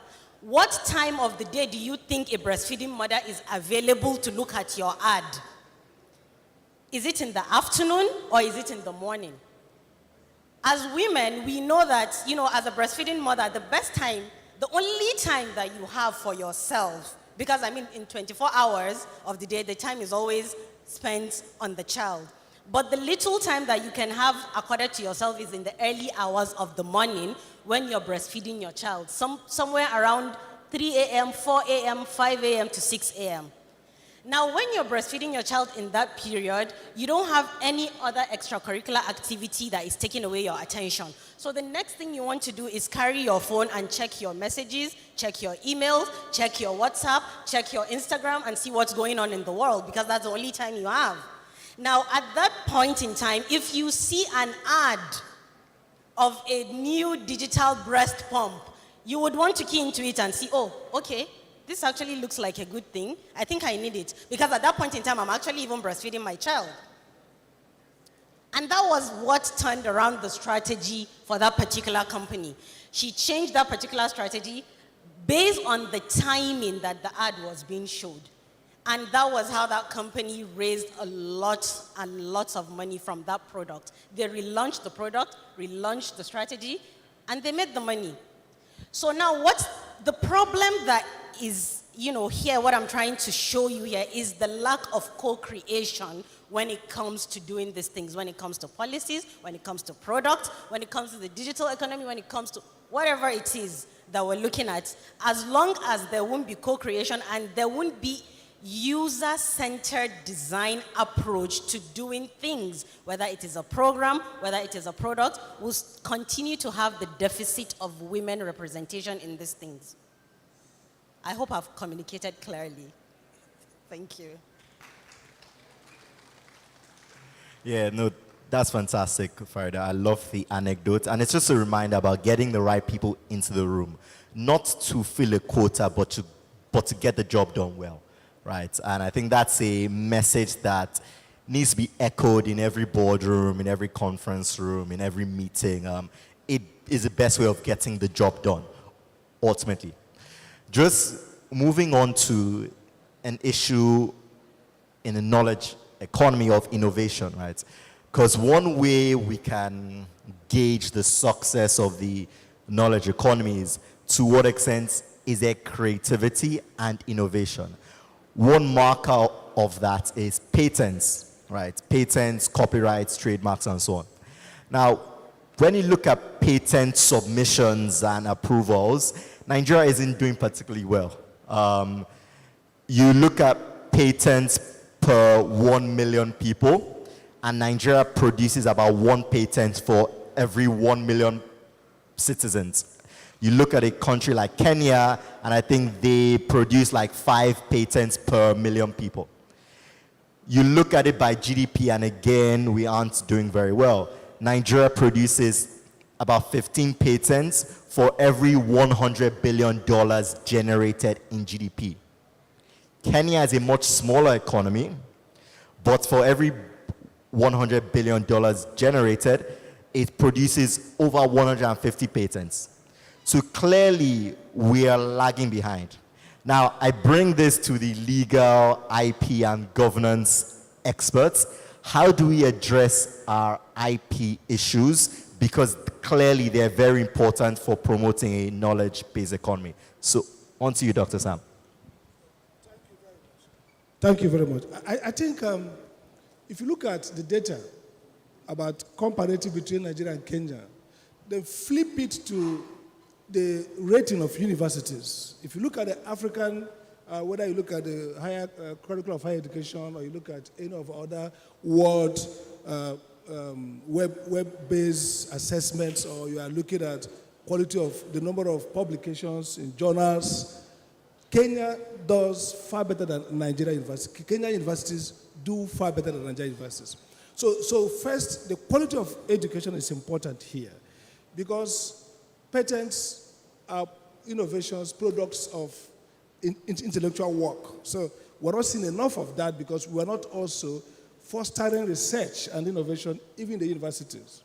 So I used to tell people that apart from literature, maybe, Nigerian universities are not producing masterpieces in any other area. Most Nigerian scholars, even in literature, the best Nigerian literature is probably one of the best in the world, but they are diaspora mostly, or artists who are NGOs in Nigeria, or who are working in other civic spaces.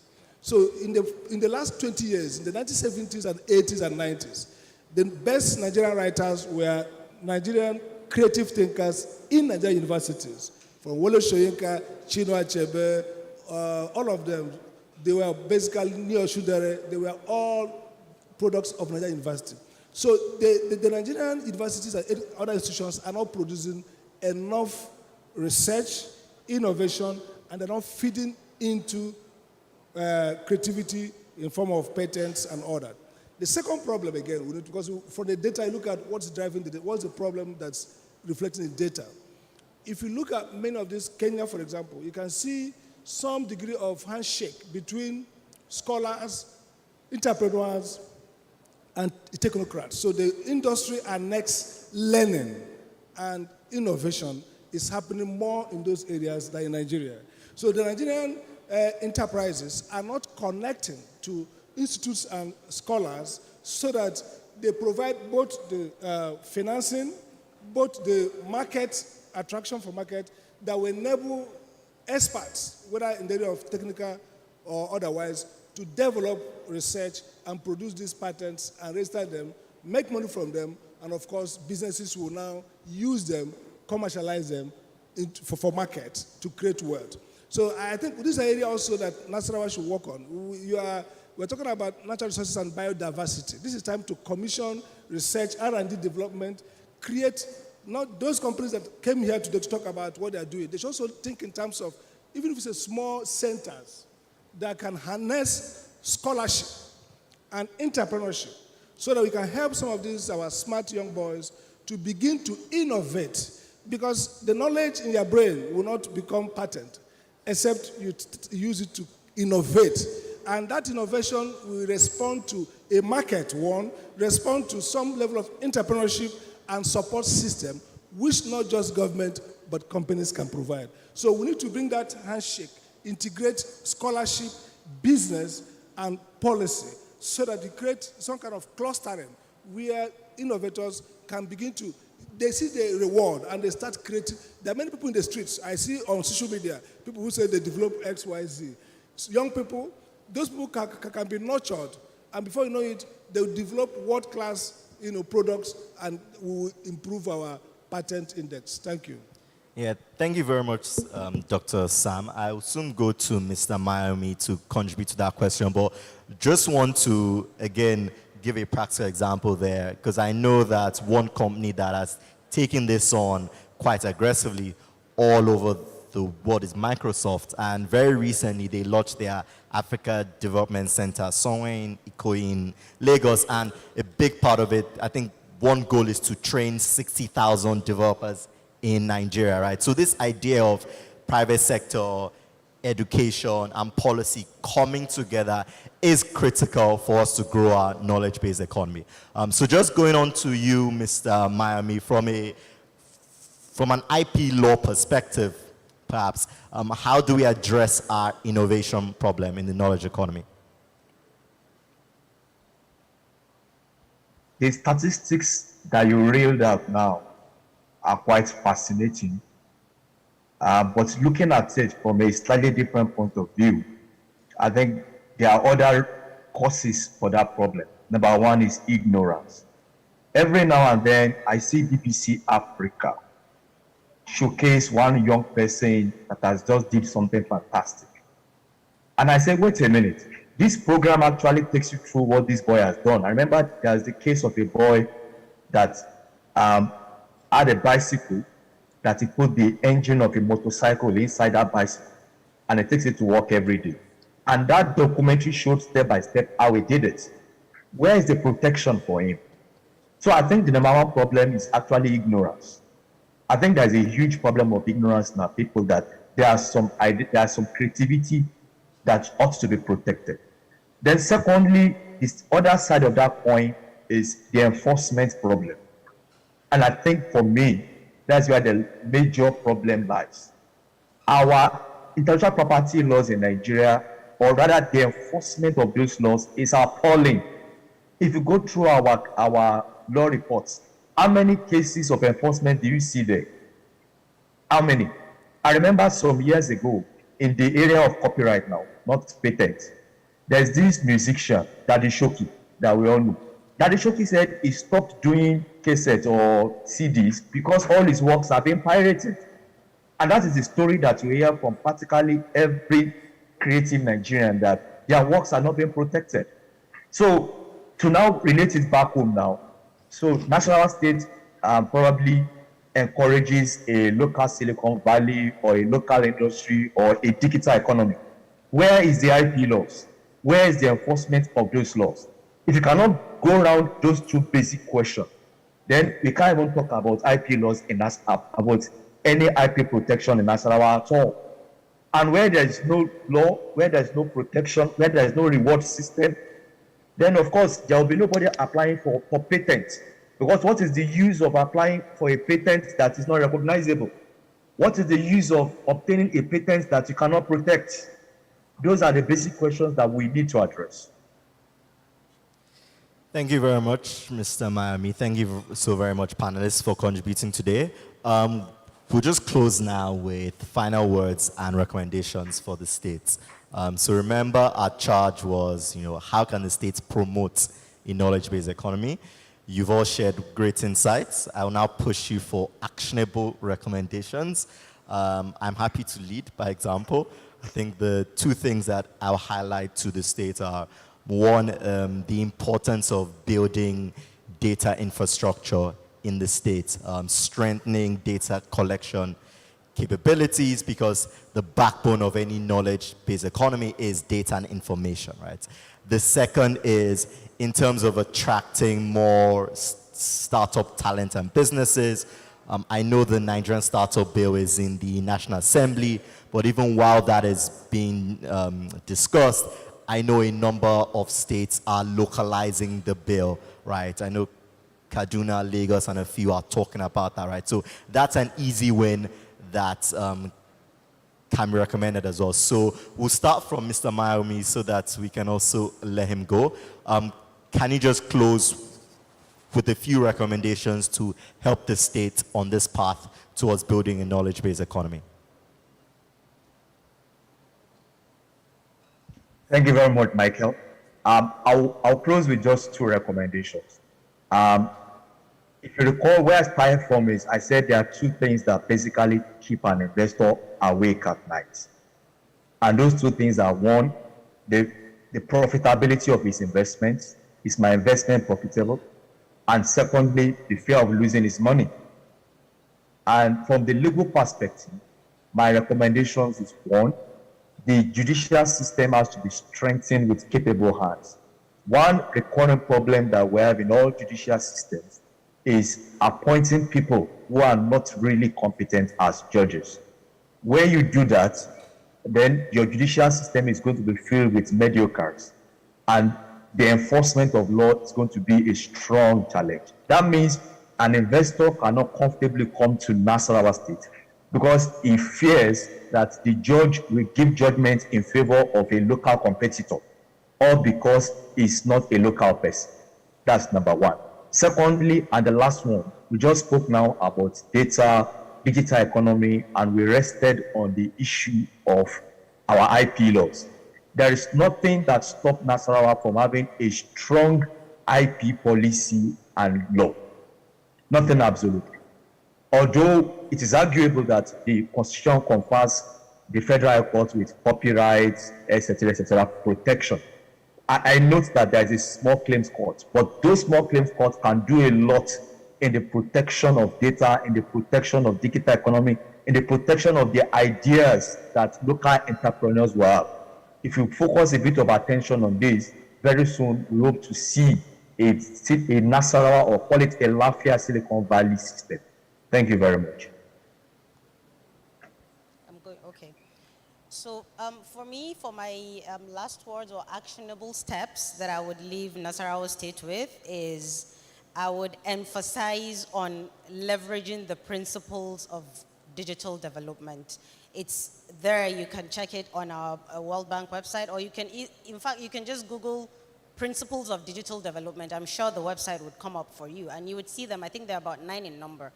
And for whatever you want to engage in the knowledge-based economy, in the digital economy, you should always fall back to those principles. They're very easy, and when you look at it and you read it, you see that it actually applies in the everyday process. Things like, you need to be data-driven. You need to understand the existing ecosystem before you even design any program or any project. You need to also design with the user in mind. Just like the case of the breast pump that I explained to you. Men were, designing billboards, doing billboards campaign, whereas the campaigns that they were supposed to do were completely different because the people that mattered and supposed to be in the room were not in the room. So you need to co-create, you need to, design for sustainability, design for scale, and you need to ensure that you're using open standards, open innovation, and you have to be data-driven. Thank you very much. Well, I think, like I said, Nasarawa has great potential. Its proximity to Abuja is an asset, but then knowledge economy is a strategic work. You have to do the proper diagnosis of opportunities and challenges and craft your strategies around those opportunities. So that you need to carry out a scientific needs assessment of the state in terms of its natural resources, and then all knowledge economies are niche economies. They have areas that they focus based on their competitive advantage. And so it's important also to rethink the education curriculum and pedagogy to enable Nasarawa maximize its advantage in natural resources and biodiversity, so that when you are raising graduates, there are people who have that knowledge. Investment in R&D, very important. And of course, it should be targeted towards the competitive advantage that we have. Nothing stops states from having technology transfers. You know, the world has evolved in a way that sub-nationalities can engage and leverage on international conventions to transfer technology, medium technology, from outside the country to help in driving knowledge economy. And again, as a professor of law myself and the director of a center, I agree. The laws are there. What we may have to do is have a task force, some kind of small study group, to look at all the policy framework to utilize the law around IP protection, so that if skilled people know that Nasarawa provides the best-in-class protection of digital product, they have attraction to come and stay in Nasarawa. And then finally, I think, like I said, we need to really understand that you won't get the result through half-hearted. You have to have a coherent and almost comprehensive integration of your reforms, so that a knowledge economy will require not just one-off engagement, continuous nurturing of skills, improvement of education, job training, retraining, finishing schools, even the civil service reform in the Nasarawa economic development strategy is a good one. So you have to have also civil servants who have disposition towards knowledge workers and who imbibe some of the practices that facilitate ease of doing business for these knowledge workers. So ultimately, I think this calls for strategy, and strategy is about diagnosis, it's about opportunities, it's also about leveraging, and that's what I would say at this point. Thank you very much, panelists. Thank you very much, audience. It's been a pleasure being here today.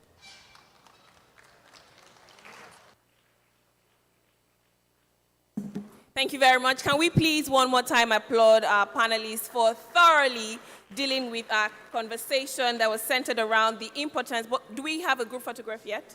Group photograph, please. Group photograph, please. Thank you. Thank you. All right, just to quickly reiterate one more time that we have a deal room at the back of this auditorium, and we have 10 projects that have been initiated by the Nasarawa state government. Nasarawa is open for business, so we want people to go engage in different projects and take interest, invest. That's why we're here.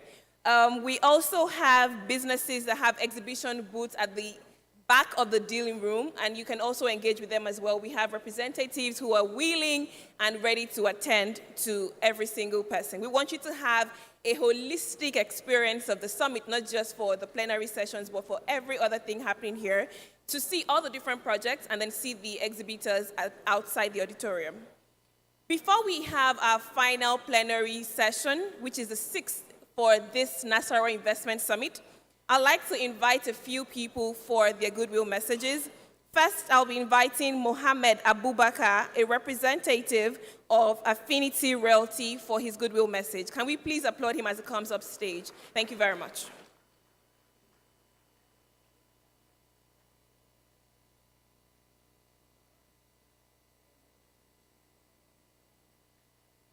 Your Excellencies, ladies and gentlemen, a very good afternoon. My name is Mohammed. I'm a co-partner at Affinity Realty. We're currently developing about 2,000 units of housing around the Cairo axis of Nasarawa State. I think this is the first large real estate organized living project that the Nasarawa state government has undertaken in partnership with the private sector. It has been a journey of about a year, and as at today, the project is ongoing, and we will be commissioning our first set of about 130 houses by the last quarter of this year. Throughout this journey, the NACIDA has been with us, and we've had a wonderful relationship with them. But going further back, I would like to commend the vision of His Excellency, the Governor of Nasarawa State, for his vision to redefine the Karo axis. He wants to give the people of Nasarawa State better opportunities, better living conditions, and a quality life. So I'd like to thank him for that kind of foresight. So I'd like to urge people in here. We have our booth outside. Feel free to pass by and see the kind of products we have to offer. Once again, thank you to the NACIDA team. Thank you also to Najis and all the stakeholders that have made this venture successful thus far. Thank you.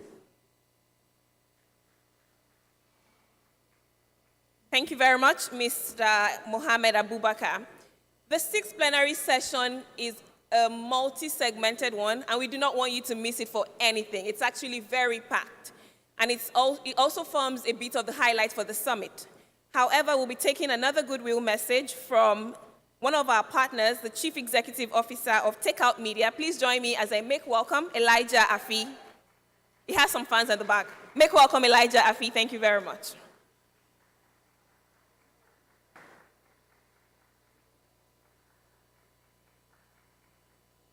Thank you. Thank you very much, Mojibade. First of all, I would like to introduce myself. I'm Elijah Afi, the CEO of Takeout Media. We are actually privileged to be partners to set up this summit, the branding and the communication that has gone to make this beautiful summit. And I'm so glad, really, to see that finally, this summit, the vision, the timeless hours, the endless hours in the middle of the night paid off eventually to produce such a successful summit. I will really commend and appreciate the team at NACIDA for driving this excellent work that we are seeing here in Nasarawa State. As a son of the soil, I'm from Gudiginda. People often, when I tell them, they often say I'm from the governor's village. Yes, I happen to be from the governor's village.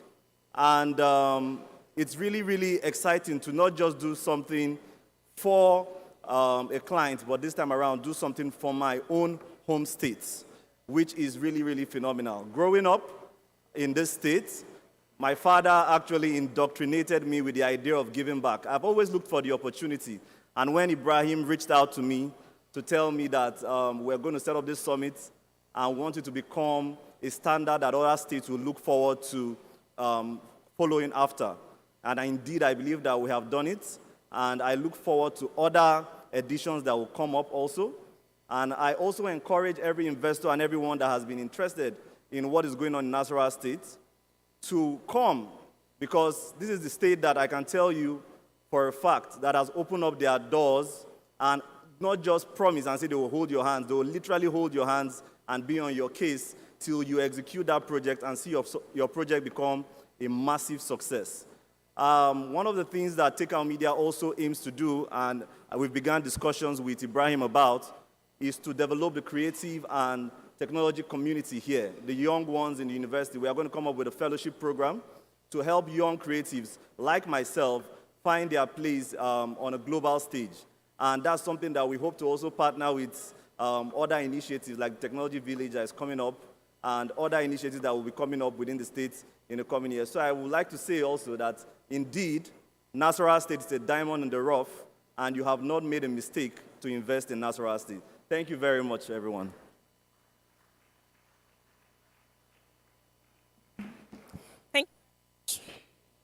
Thank you very much, Elijah, for that. One thing that has also stood out for me at this summit, apart from the conversation we had with existing investors in the state, is the willingness for potential investors to also come in. So Nasarawa is open for business once again. We would like more investors to partake in what is going on, because truly Nasarawa is a diamond in the rough, and we look forward to making Nasarawa State the new frontier for investment in Nigeria. Your Excellencies, very distinguished guests, ladies and gentlemen, we will now be taking the final plenary session for the 2022 Nasarawa Investment Summit. Like I stated earlier, it's a multi-segmented plenary session. We'll have a pitch presentation, we'll have a paper presentation, we'll then take the plenary. Now permit me to invite on stage all members of this plenary session. Please join me as I make welcome Funke Faweya, the Chief Executive Officer of Benemesia. A round of applause for her, please. Thank you. Joining us virtually is Mrs. Ifeyinwa Ugochukwu, the Chief Executive Officer of the Tony Elumelu Foundation. Thank you very much. We'd also have Kali Halilu, the founder, the Cans. Please join us on stage. Kali Halilu. Aisha Shwaibu, the Managing Director of Waffle Way Nigeria, will also be joining us on stage. A round of applause for her. Thank you. Jennifer Onyebuagu, co-founder and Chief Commercial Officer at Vorian Corelli, will also join us on stage. A round of applause for Jennifer as she comes up stage. And last but not the least, we have Adetola Onoyemi, the Chief Executive Officer of Norbase, joining us on stage as well. Thank you very much.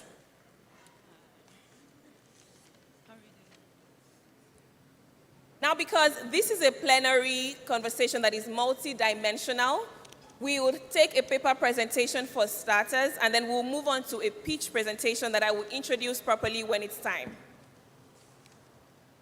Our lead presenter is Mrs. Ifeyinwa Ugochukwu, the Chief Executive Officer of the Tony Elumelu Foundation. She's joining us virtually. Can we please make her welcome? Thank you very much. Thank you. Thank you. I'll now be handing over to Mrs. Ifeyinwa for her presentation. Thank you very much for that warm welcome. His Excellency, the Executive Governor of Nasarawa State, His Excellency, the Deputy Governor, government representatives, private sector leaders, distinguished ladies and gentlemen, permit me to stand on all existing protocols. Let me begin by conveying the goodwill of our founder, Tony O. Elumelu, to His Excellency and the organizers of this timely and impactful event. Personally, it is an absolute delight to be joining the conversation, and I must commend His Excellency and his entire administration for prioritizing youth empowerment and job creation. Africa has a burgeoning youth population. In fact, by the year 2050, 1 in every 4 people on the planet will be an African. Africa is the only continent getting younger. This means that what we do today will determine whether Africa's youth will be the world's greatest opportunity or the world's greatest catastrophe. And so it is a wise and forward-thinking government that prioritizes and invests in its youth today to safeguard our future tomorrow. And that is exactly what we're seeing here today at the Nasarawa Investment Summit. As the Chief Executive Officer of the Tony Elumelu Foundation, the leading private philanthropy charged with empowering African entrepreneurs, there's a lot that I can say about entrepreneurship empowerment. So because we don't have much time, I'm going to try as much as possible to keep it short. Entrepreneurship empowerment has huge potential to drive sustainable change across the continent, one country at a time. But we must be intentional and we must be deliberate. In 2015, our founder committed $100 million from his family wealth to identify, train, mentor, and fund 10,000 African entrepreneurs across all 54 African countries over 10 years. At the time, many thought we were crazy. They were like, where will you find 1,000 entrepreneurs? But what they didn't realize is the power of technology to scale. And we've already heard much about that during the plenary sessions today. And so in the first year, we had over 20,000 applications to the program, and the rest is history.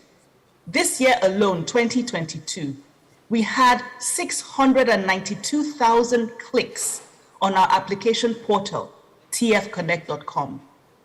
This shows how much demand there is for entrepreneurship empowerment. It is our moral obligation to create an enabling environment and to support young Africans who already know that for the future of their careers, they must have a job-creating mentality rather than a job-seeking mentality. Because we all know that the small and medium enterprises are the job providers in any economy, the lifeblood of any economy. And so 7 years from our launch, though our commitment was to train 10,000 in 10 years, we have already trained, mentored, and funded just under 16,000 entrepreneurs, investing $102 million collectively with our partners into the African entrepreneurship ecosystem. And I'm so thrilled to say that 70 million of this sum has gone direct into the hands of African entrepreneurs as seed capital. And it is also important to note that Nasarawa-based business owners have also been empowered with an estimated 250 million naira as seed capital over this period of time. We have trained, mentored, and funded 88 Nasarawa entrepreneurs, predominantly in the agri sector. This approach has catalyzed economic development and growth across the continent. And we see the amazing impact that these entrepreneurs are having. I always say to entrepreneurs that yes, Africa has a lot of problems, but guess what? Every problem you see around you is a business solution waiting to happen. It is a potential business opportunity once you find the solution.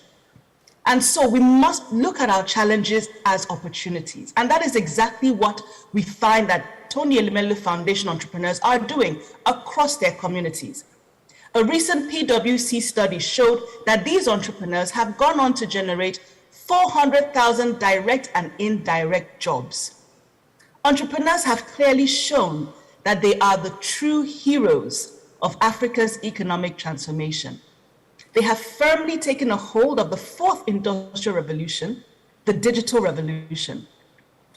And we must, public and private sector alike, continue to work together to support them, to provide the enabling environment, the capacity building, the upskilling.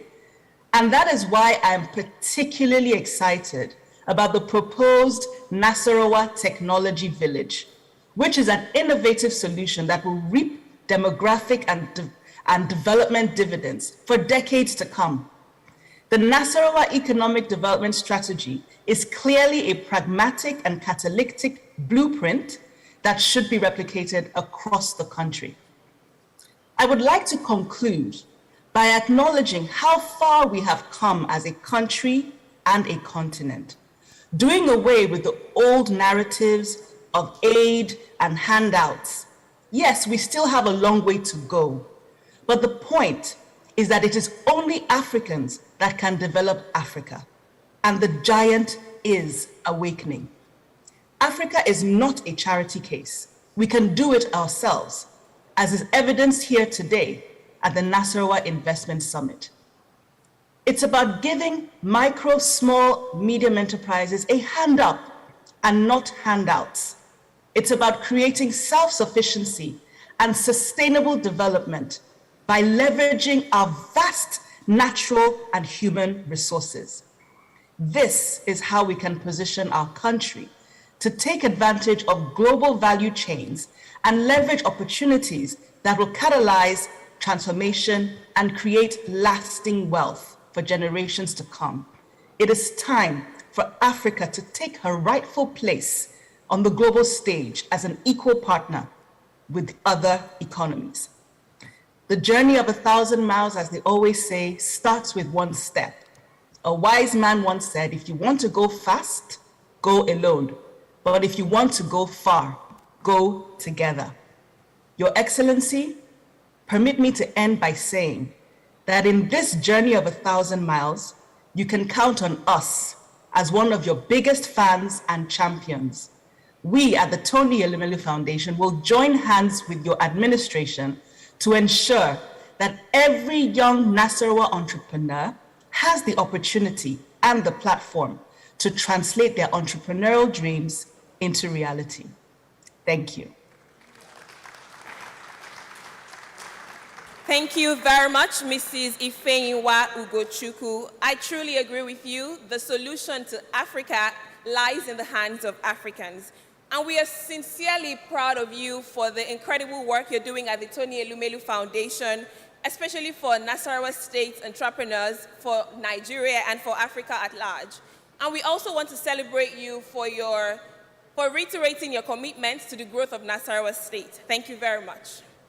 Your Excellency, distinguished guests, ladies and gentlemen, will now be taking a pitch from the MSMEs, and this is called the MSME Challenge. We had a total of 60 applicants, small businesses that applied. For the first shortlist, we shortlisted to 10, and then we have 6 finalists now. We have our judges on stage who would help to assess them. We have 2 minutes for each of the pitches, and I'll be inviting them to come up stage very shortly. Our first business is Hashidu Aminu, the founder and CEO of Goodwill Innovations. Goodwill Innovations is a digital marketplace for pharmacies. Please make welcome one of our finalists for the Nasarawa State MSME Challenge, Hashidu Aminu. A round of applause, please. Thank you. You have 2 minutes.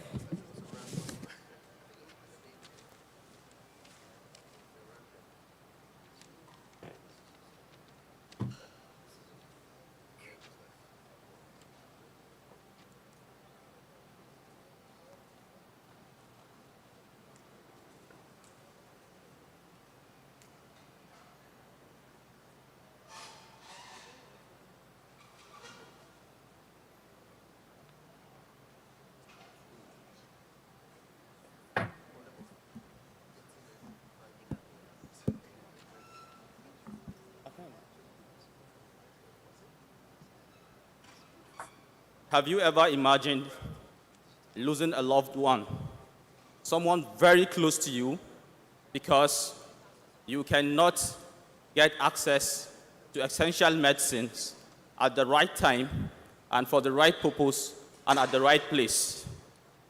Ladies and gentlemen, my name is Aminu Hashidu Danjuma, the founder, Goodwill Innovations, a digital market space for pharmacists. During the course of my career at a particular medical center, we discovered anti-malaria drugs worth thousands of naira expired at the GOPD pharmacy. Unfortunately, these same anti-malaria drugs that were expired are in high demand at the NHIS pharmacy and the inpatient pharmacy of the same hospital. But because there is no common linkage between pharmacist to pharmacist, those pharmacists had to run at loss.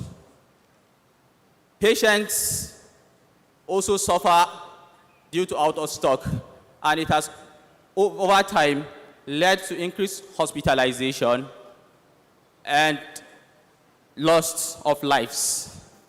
The advent of COVID-19 further widens the gap between patients and access to medication with government restriction. Our product, the Goodwill Innovation, is a digital market space that connects pharmacists to pharmacists, pharmacists to prescribers, pharmacists to patients, and even pharmacists to manufacturers.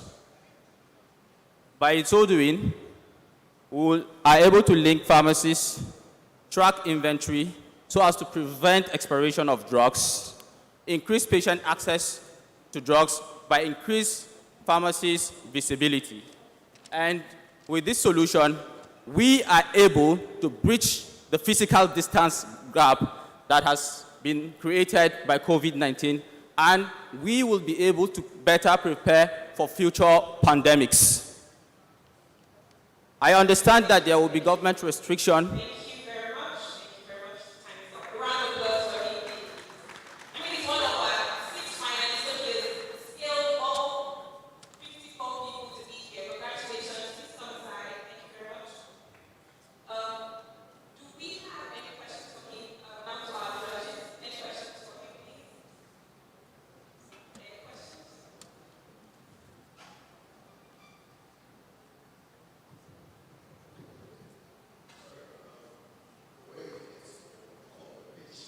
Huh?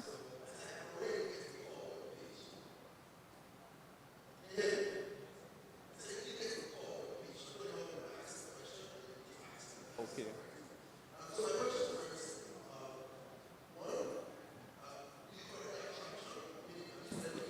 Yes.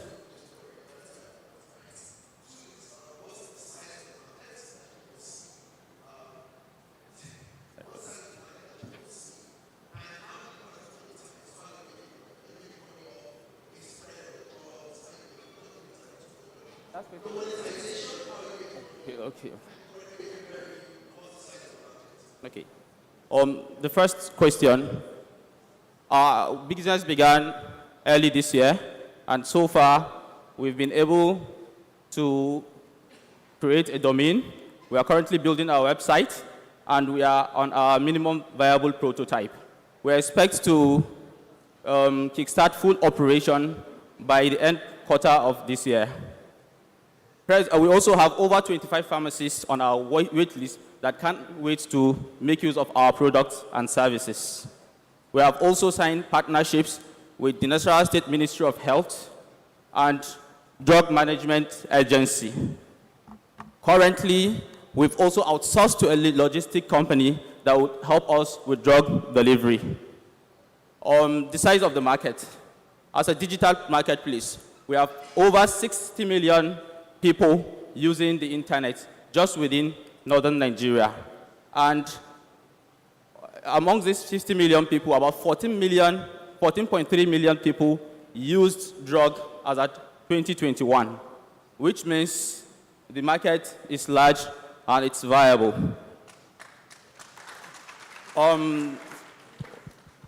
The last question.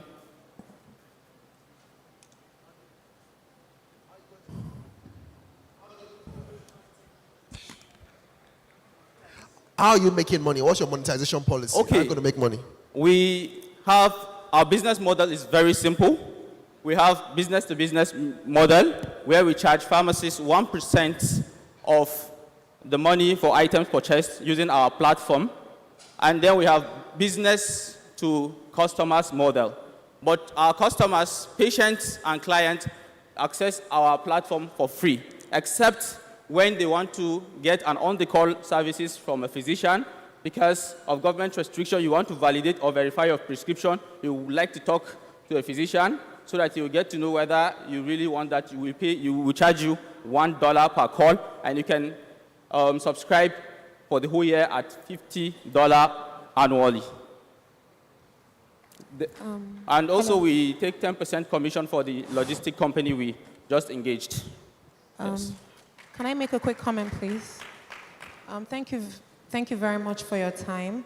I'll just be giving you this feedback for the benefit of other CEOs that will be pitching. Because you have just 2 minutes and the attention span of an investor is usually very low, you just have to go straight to your problem statement, your solution, the numbers. You go straight to the money immediately, how it will ultimately impact Nasarawa State. You can throw in risk here and there. So it's like a 20-second, 30-second, like just allocate it so that it's very effective. It's unfortunate that you had to finish before we heard a lot more about your business, but very well done. Thank you. Oh, thank you very much. Thank you.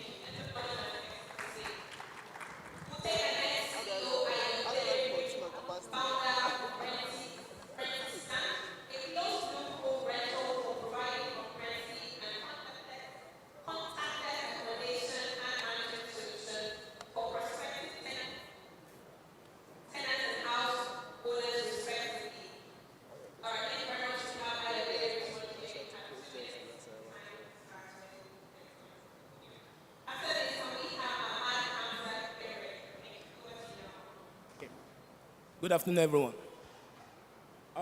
My name is Ayodele Richmond, the founder of Rentistant, a closed home rental platform. So, Rentistant is targeted towards a certain segment of the Nasarawa State community, which is the Karo urban area. Okay, Rentistant is targeted at the Karo urban area part of Nasarawa State. And then we have an addressable market of about 1 million, which is 51% of the population of this Karo urban area of over 2 million. Then our business, our startup, is for potential tenants and for potential landlords in these areas. And we want to solve the problem, we want to solve the agent problem, the agent problem, we want to solve the KYC problem. The agent problem for the lodgers and then the KYC problem for the landlords. So for the agent problem, we are removing agency fees and legal fees. And then for the landlord problems, we are taking care of the facility management, and we're also taking care of the rent collection. So the total addressable market, which is our potential market versus how much we are potentially looking at, is about 100 billion naira. So the pain points we are looking at are the agent problem, the bulk payment problem, the handyman problem. So Rentistant, the major problem we want to solve in Rentistant is to sachetize rent payments, to make rent payments monthly instead of annual.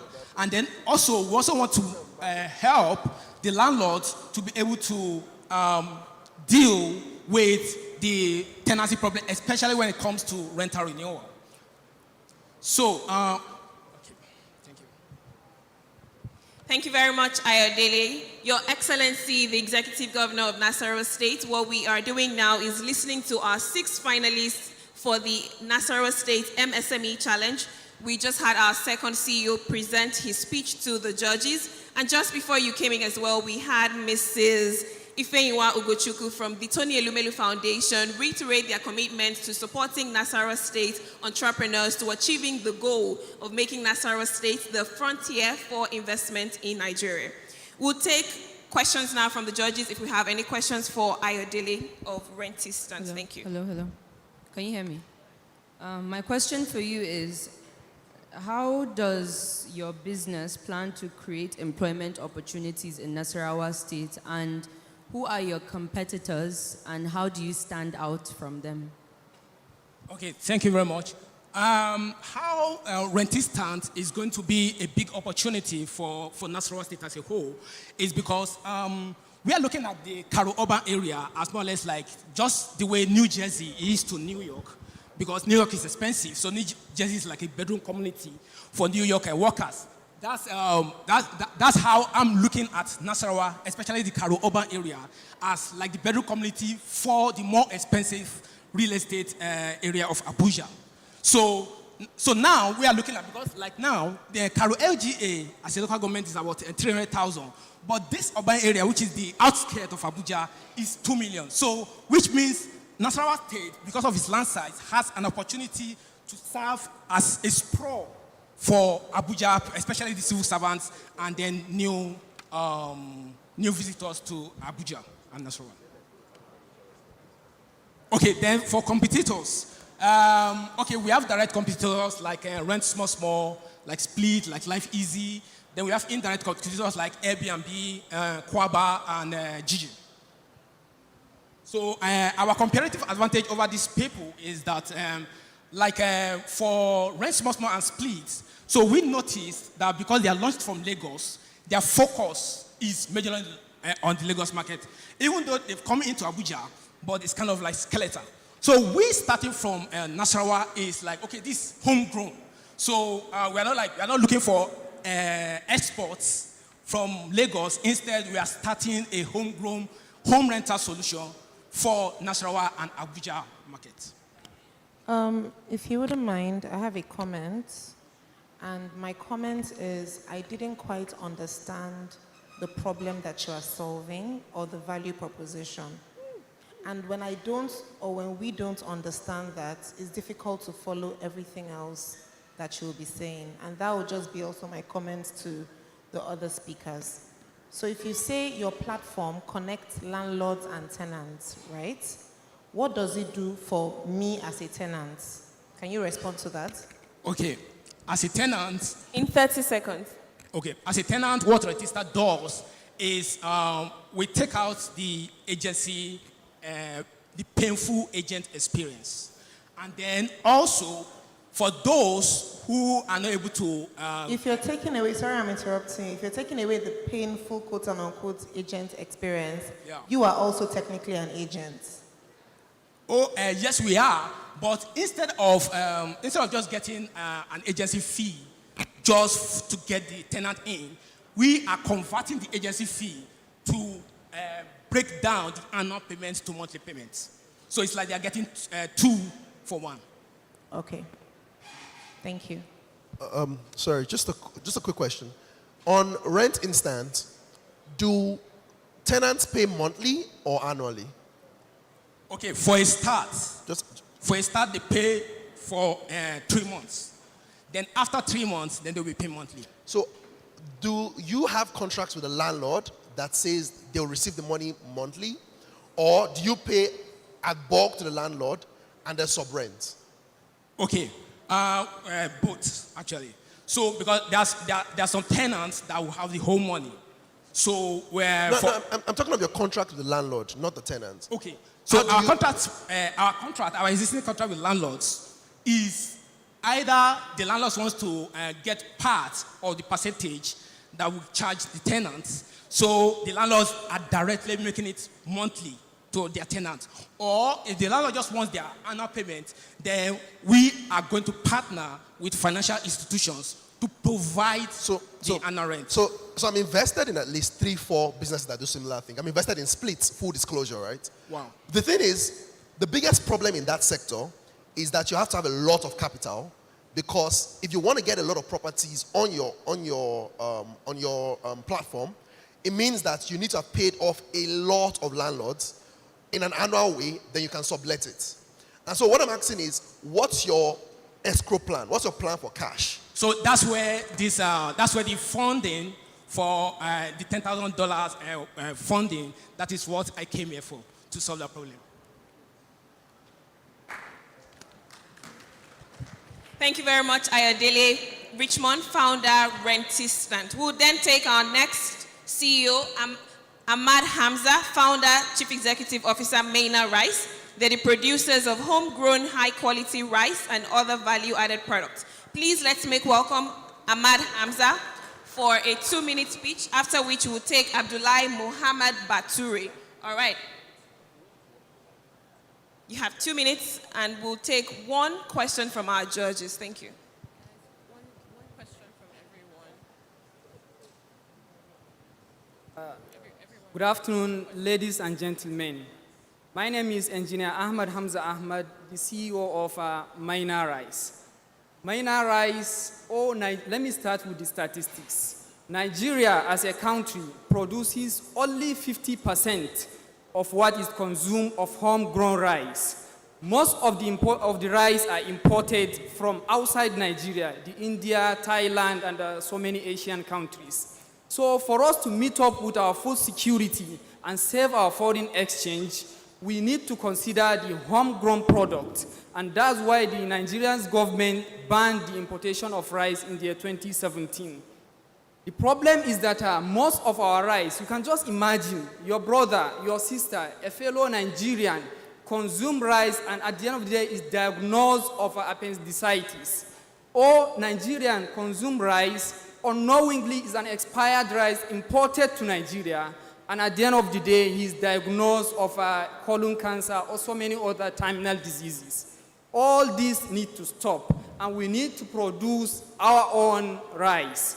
So rice being the most staple food in Nigeria, being consumed in almost all houses, need to be produced and save our country of foreign exchange. Maina rice is not just homegrown, but is polished. is long grain, and we ensure that it's 100% Sortex. Minor Rice ensure that it's a tax-paying organization. As a startup, we paid our tax and we are registered with NAFDAC and the Federal Ministry of Trade and Investment as a trademark to ensure that no rebagging and no imitation, just like the foreign rice is being done where the rice is being rebagged at the high sea. We ensure that nothing like that is done for minor rice. We ensure that as a company that we have other range of products. We have rice grits, as Hausa man will use it for gote or kunun shinkafa, and we have rice flour that is competitive with wheat flour. We also have broccoli rice. Broccoli rice is not long grain, but is a kind of byproduct from milling of the rice. So we have a range of other products, and we have contributed a lot to Nasarawa State. Your time is up. 2 minutes up. Thank you. Thank you. We feel the passion. Thank you. We'll now give room for the judges to ask any questions. One question, please. Thank you. I have, can you hear me? Great. I have a question about your traction. In terms of sales or volume done so far, what has that been like for you? Okay. Our traction is that we have range, as I have said earlier, we have range of products. Our key product is the long grain rice, and we produce 120 bags of 50 kg per day using a machine of 1.5 tons per hour. And we have the rice flour, which has not been registered with NAFDAC yet, but we have applied, and we are just waiting for the registration to be done. And once it is done, it will be in the market. We plan to pack it in the 1 kg pack size, and the rice grit is also planned to be packed in 1 kg pack size. These are a range of products that we make money from. Thank you very much. Thank you, founder, CEO, Maina Rice, and your team. You may please exit the stage now. Thank you. Oh, thank you very much. All right. We'll then take Abdullahi. Is that okay? We'll take Abdullahi Muhammad Bature, co-founder, Skula. Skula is a fun learning solution for primary and secondary schools. Can we have Abdullahi Muhammad Bature on stage? Next, we'll take Etared Dafe Raphael. Please get ready. Over to you now. 2 minutes. Thank you very much. My name is Abdullah, and I'm one of the co-founders from Skula. There's a chaos in the African education space. In Nigeria alone, 13 million school-age children are out of school. 70% of this number is in the northern part of Nigeria. The north is recording some of the poorest results in external examinations year on year. We realized that these kids don't want brick and mortar. They love technology. The task of imparting knowledge is becoming increasingly difficult.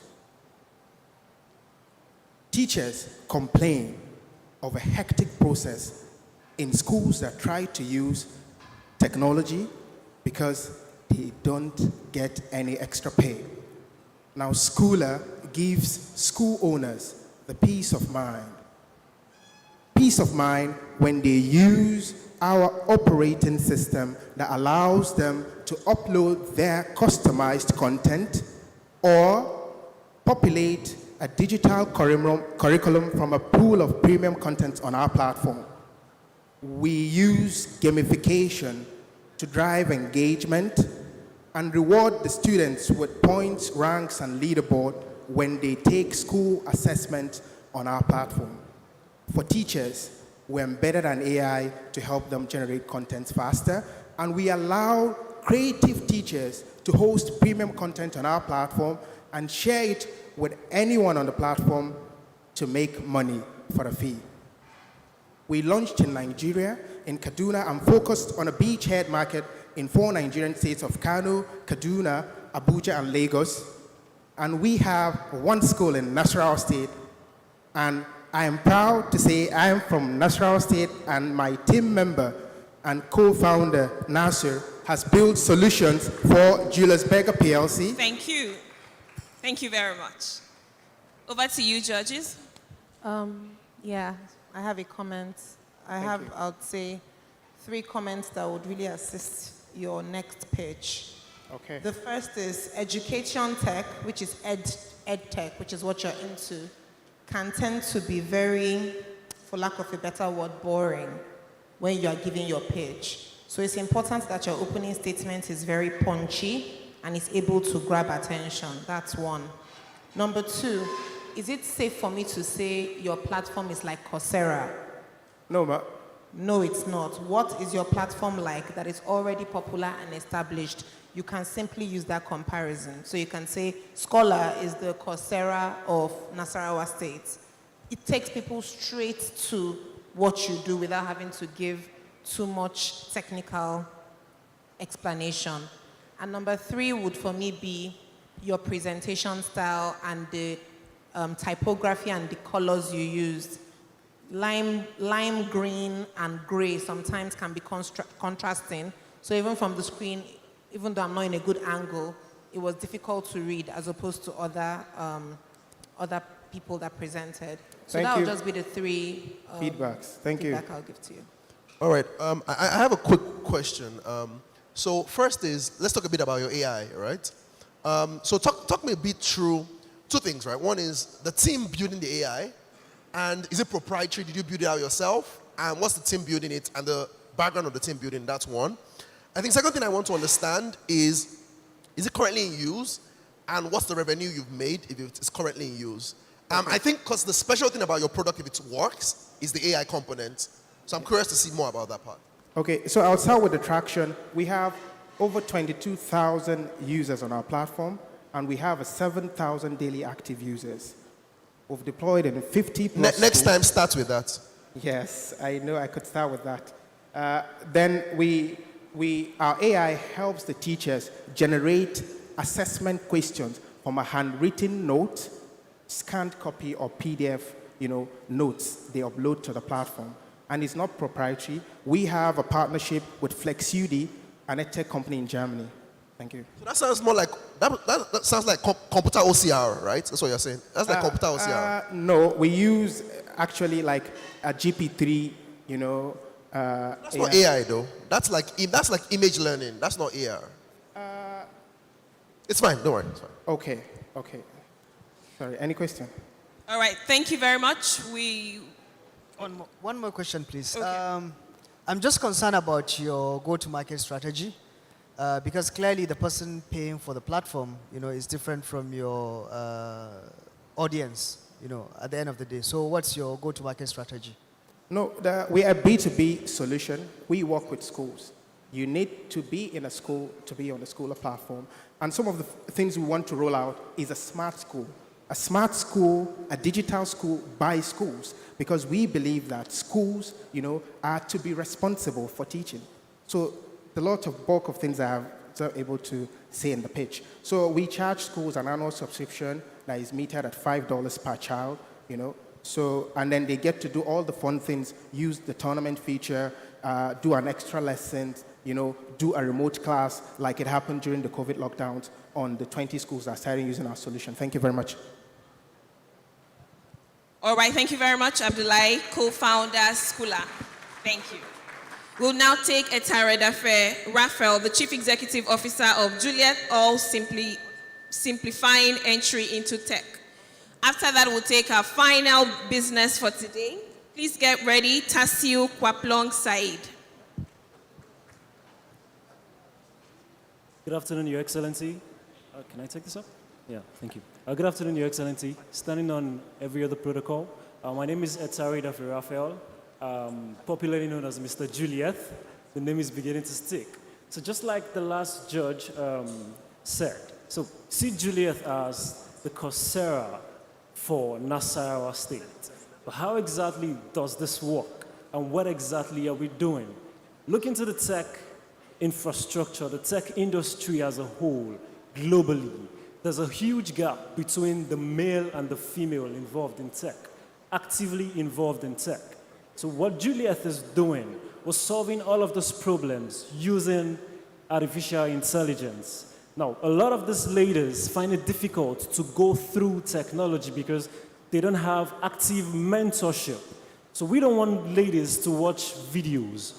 We're bringing in artificial intelligence and human intelligence, female professionals to train up females coming up in technology using artificial intelligence powered by AI. Now, what exactly does this do for Nasarawa State?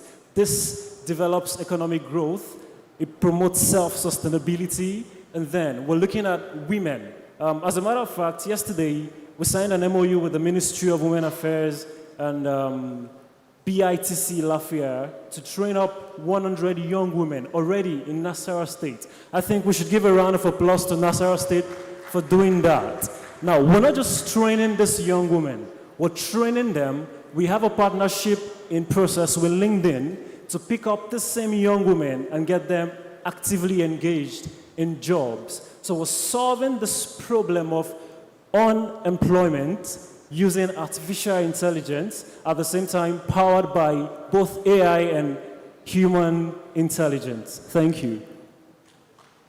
Great. So we'll take one question from our judges, please. Thank you. My question is that your operational strategy is not very clear, and I would like to know how exactly you plan to create employment opportunities within Nasarawa State, because that's not too clear either. You said you partnered with LinkedIn, so how do you plan to execute? All right, so for the operation strategy, well, every other existing competitor right now does strictly video content. You watch videos to learn. But then, let's put into consideration learning curve. I have a very high learning curve, so I can watch a couple of videos and already know how to do it. But then, what about the people who don't have very high learning curve? So we need to factor in physical presence also while learning. You learn as you do. You do what you see. Learning becomes fun. Learning becomes easier, and it becomes better in an environment. And as a matter of fact, Nasarawa State has already infrastructures in place. The e-libraries, we should clap for Nasarawa State for that. Again, there's a huge infrastructure already in place to take up Juliet AI in Nasarawa State. Now, to your second question, can you repeat the second question? Thank you. Okay, job creation. Yeah, we partnered with LinkedIn. So these ladies, they get skilled up. Now, they are in better position to be employed. Graphic designers, UI UX designers, product marketers, social media content developers. We have hiring managers on LinkedIn to pick them up for remote jobs. And then we're working on partnerships with the likes of Jobberman in Nigeria to also get them physical employment here in Nigeria. Thank you.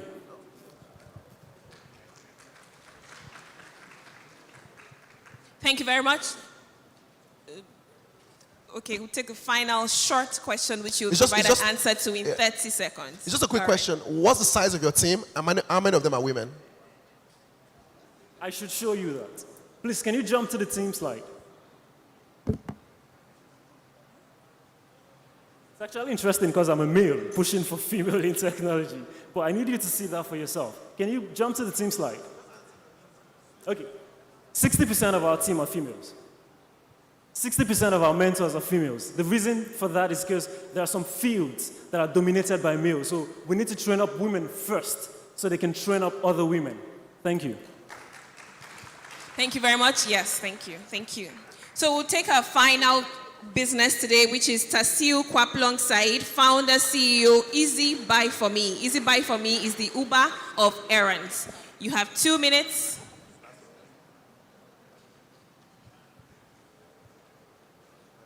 Good day, everyone. My name is Tasiu Kwaplong, the CEO and founder of Easy Buy For Me. So think of Easy Buy For Me as the Uber of errands, but instead of connecting drivers and riders, we connect people that have vehicles and are willing to run errands to people that want errands to be run for them, right? So these are some of the problems that we research and are trying to solve.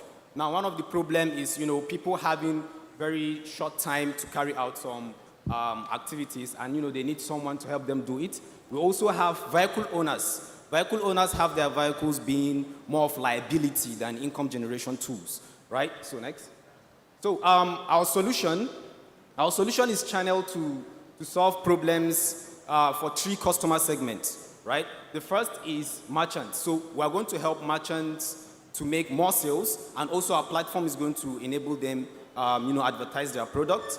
We also have vehicle owners. So vehicle owners can earn passive income, so like extra income from riding your vehicle. And also you get to have the ability to work flexibly, and also you have predictable work hours. And also for end users, it gives you the convenience, to run errands. You just do whatever you want to do, and someone can do the errands for you. So the product. So Easy Buy for Me has been in operation, and our current channel for operation is WhatsApp Business. So our customers contact us via WhatsApp Business. Whatever items they have, we connect them to people who are going to run the errands, and they make delivery to their doorsteps. Next. So the product, now, due to the high number of transactions that we have carried out, we have launched our website and also mobile application, right? So next. Now, our business model, this is how we generate income: advertising, commission, sales, and also we are going to do a little bit of logistics.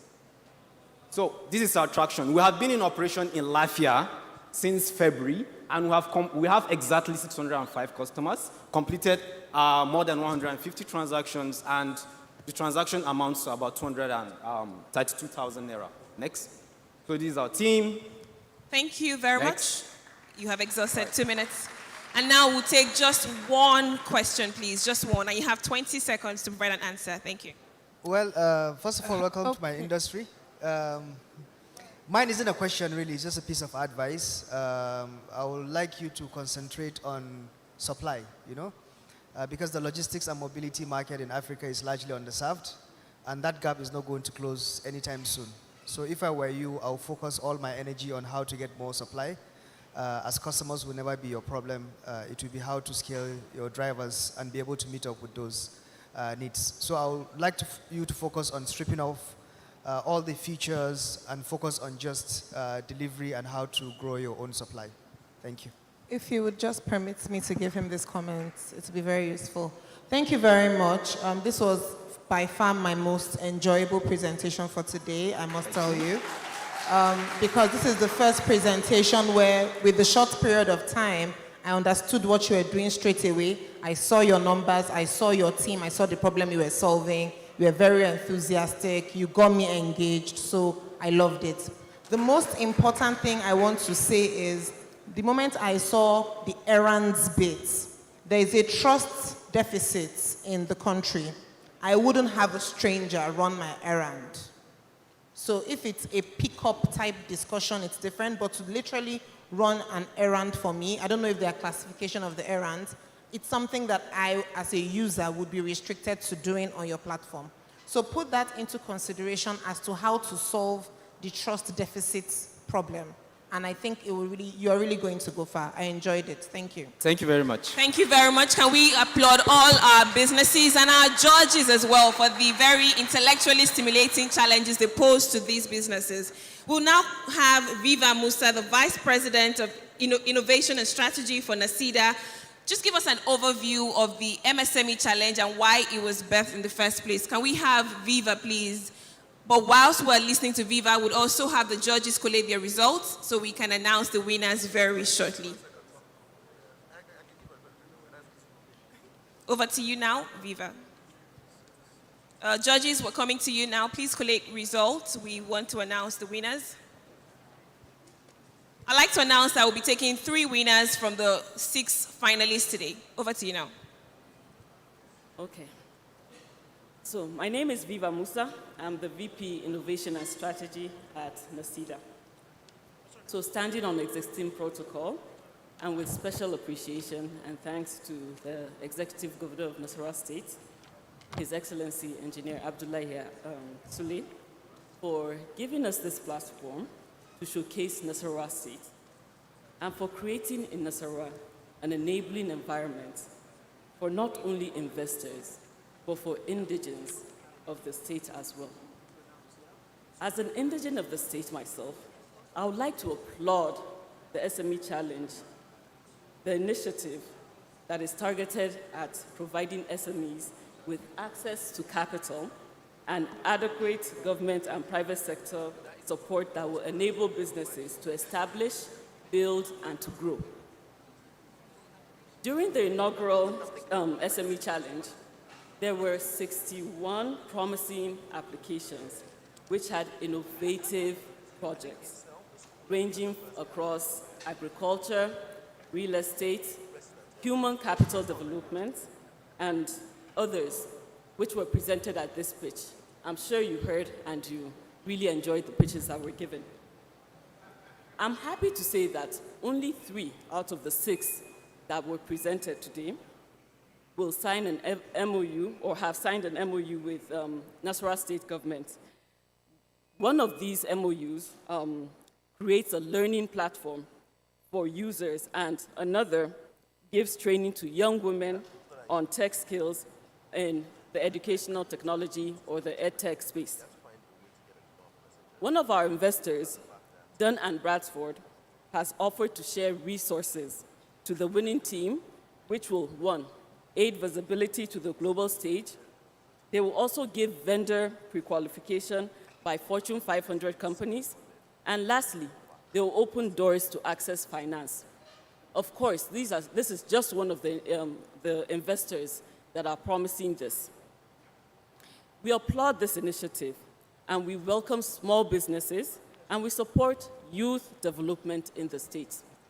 Thank you once again to Nasarawa State, and thank you to everyone for just giving us this opportunity for small businesses to grow and expand themselves within the state.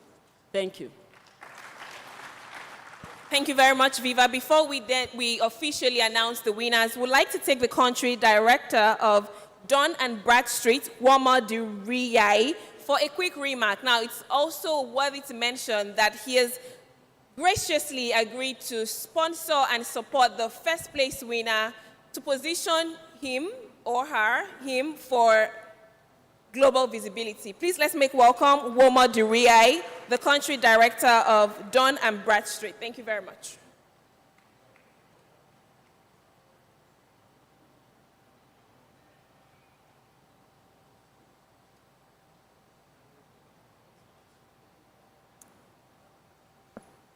Good afternoon, everyone. Your Excellency, the Executive Governor of Nasarawa State, Your Excellency, the Deputy Governor of Nasarawa State, Your Royal Highnesses, permit me to stand on existing protocol. And thank you again, NACIDA, for this opportunity. I'll just try as much as possible to give a brief introduction of Dun & Bradstreet. Dun & Bradstreet is an American company that was established in 1841. We provide business information and intelligence services to governments and organizations across the globe. Currently, we house about 450 million businesses in our global database. As mentioned earlier, one of the things we're going to do to the winners is to give them the opportunity to be found, to be considered visible and credible by the global business environment, and adding them to our global database.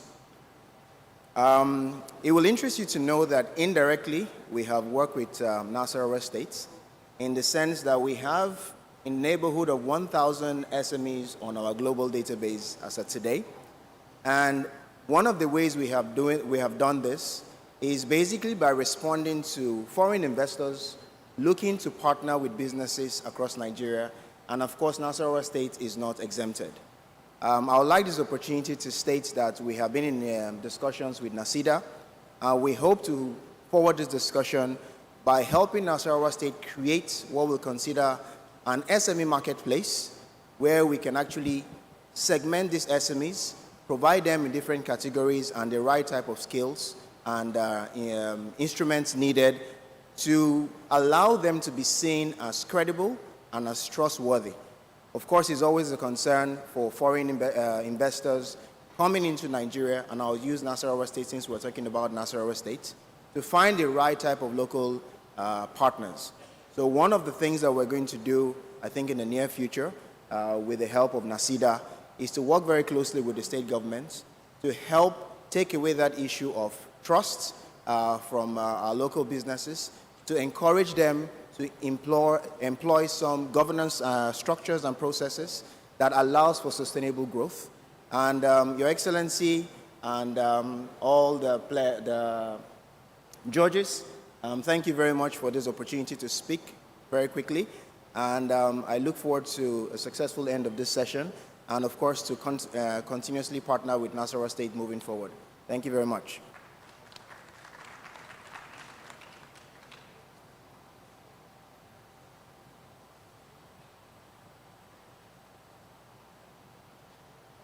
Thank you very much, sir, once again for your gracious support. Can we applaud him one more time?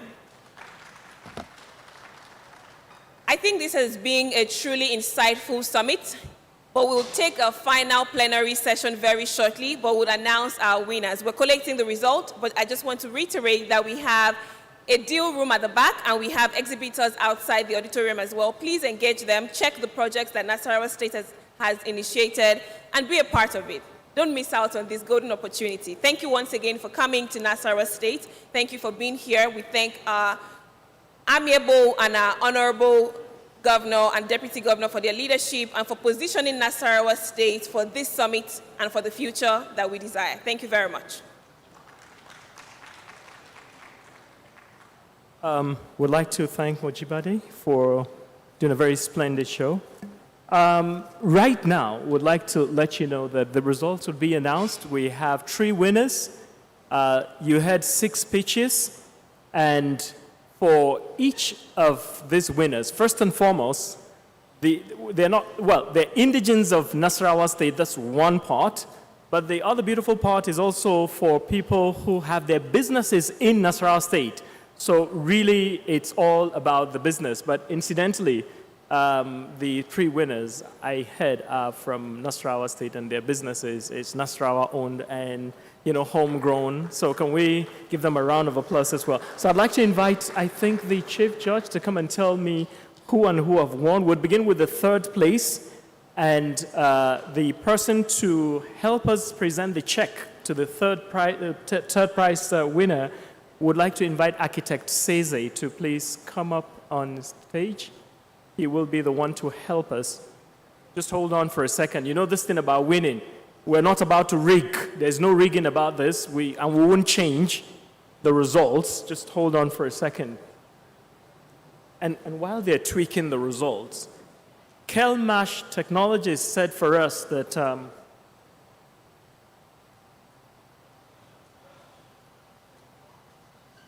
fantastic.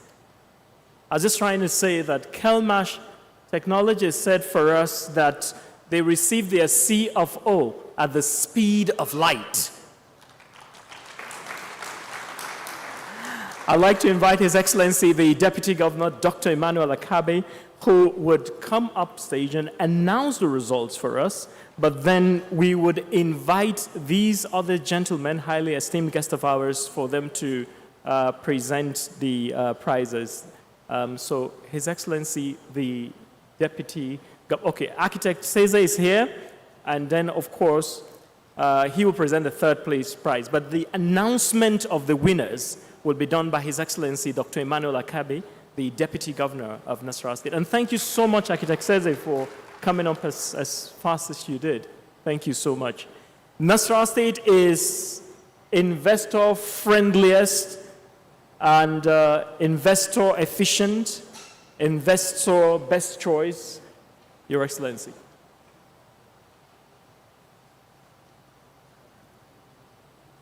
Your Excellency,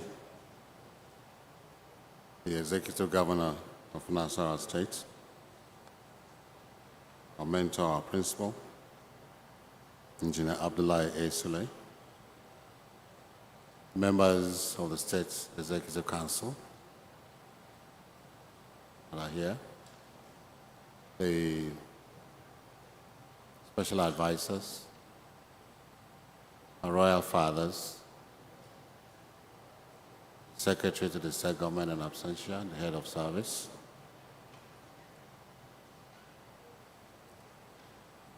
all the sons and daughters of Nasarawa State are here. Our investors, participants,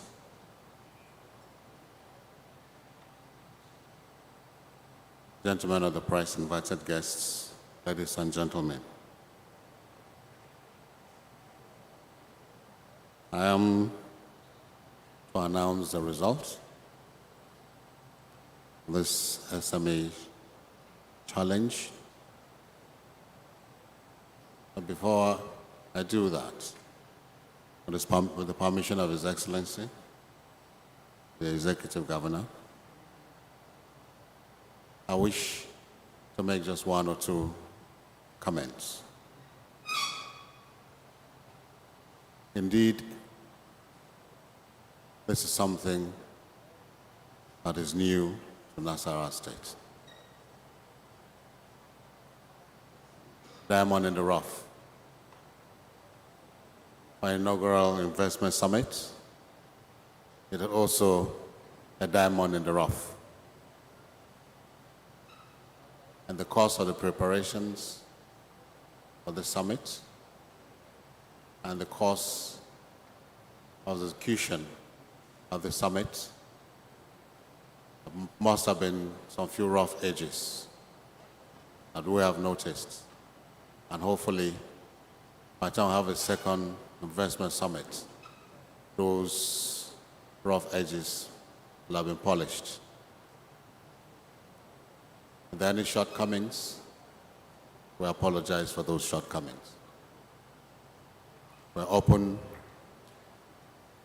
to suggestions, we're open to advices, also open to criticisms. That is the only way we can get better. It's better to try something and make the mistakes so I can learn from our mistakes. That's the only way we can be better.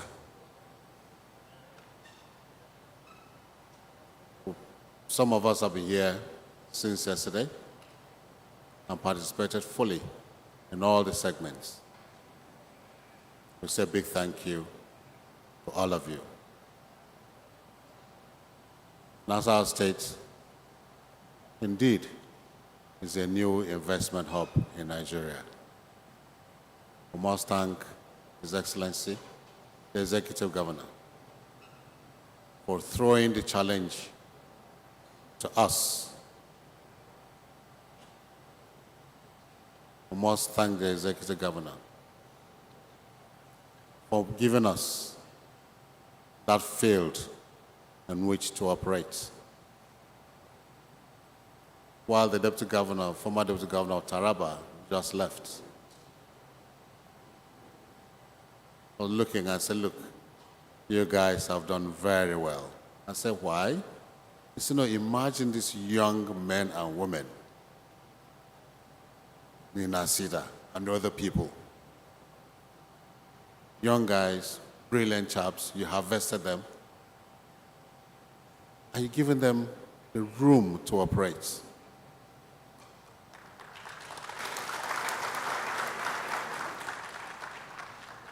That is the vision of a visionary leader.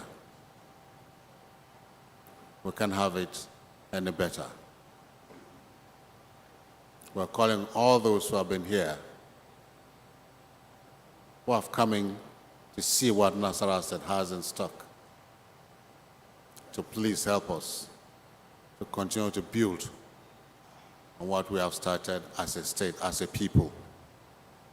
4 deals were completed as at yesterday.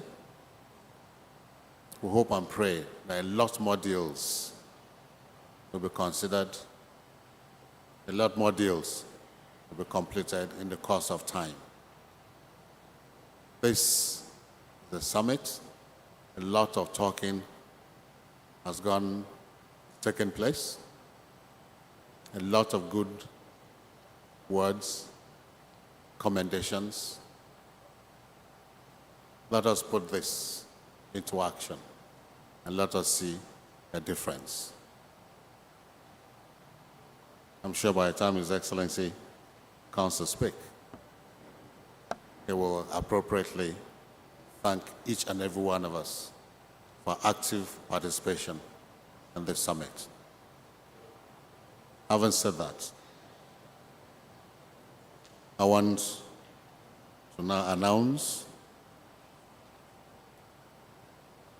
from the bottom up the third winner of this competition.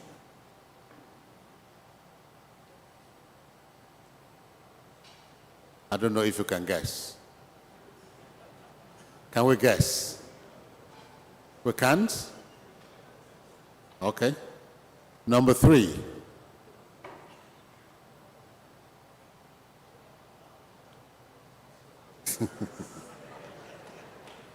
Scholar.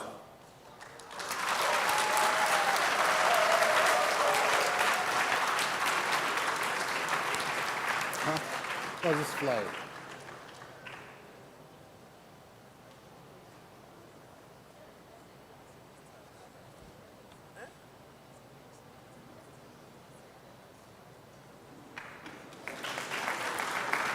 Can we please put our hands together for Scholar? And congratulations.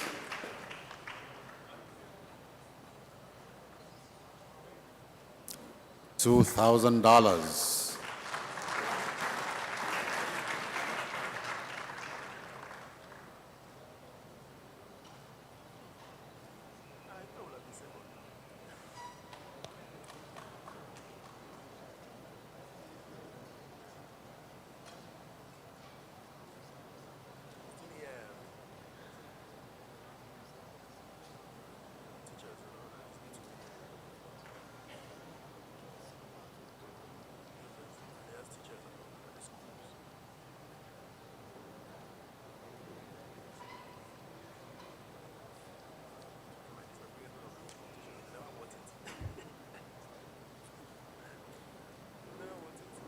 Can I invite the Honorable Commissioner, Ministry for Local Government, to come and do the presentation for the second winner?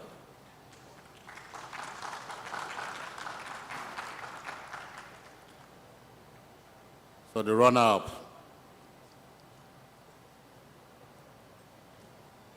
number 2.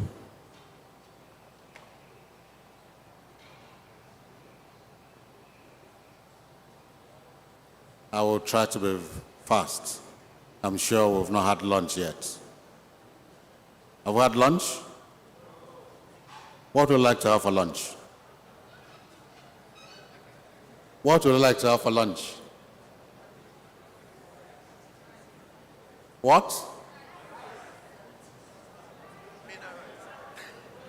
Number 2, minor rice.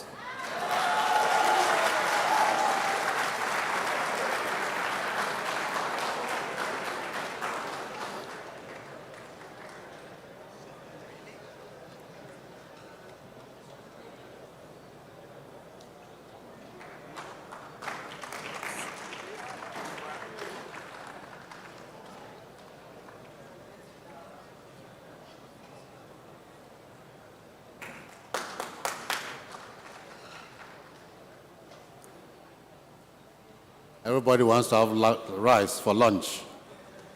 So minor rice.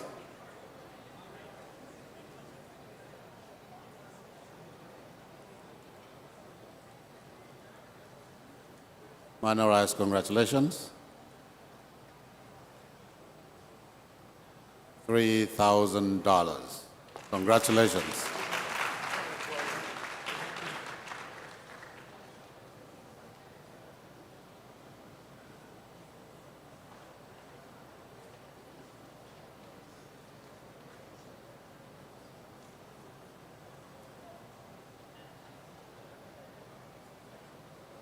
I would like to invite to make a presentation for the winner, the first place. I would like to invite our royal father, the Emir of Nasarawa, to please oblige us with a royal presence.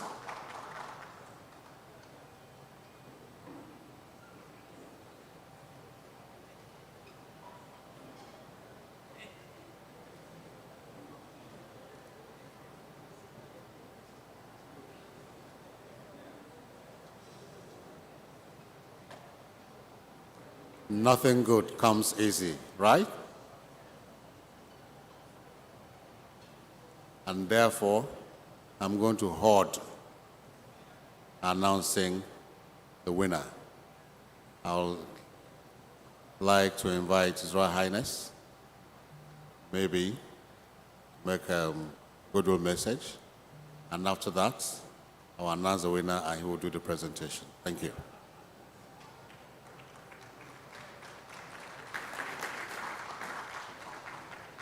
Bismillahir Rahmanir Rahim.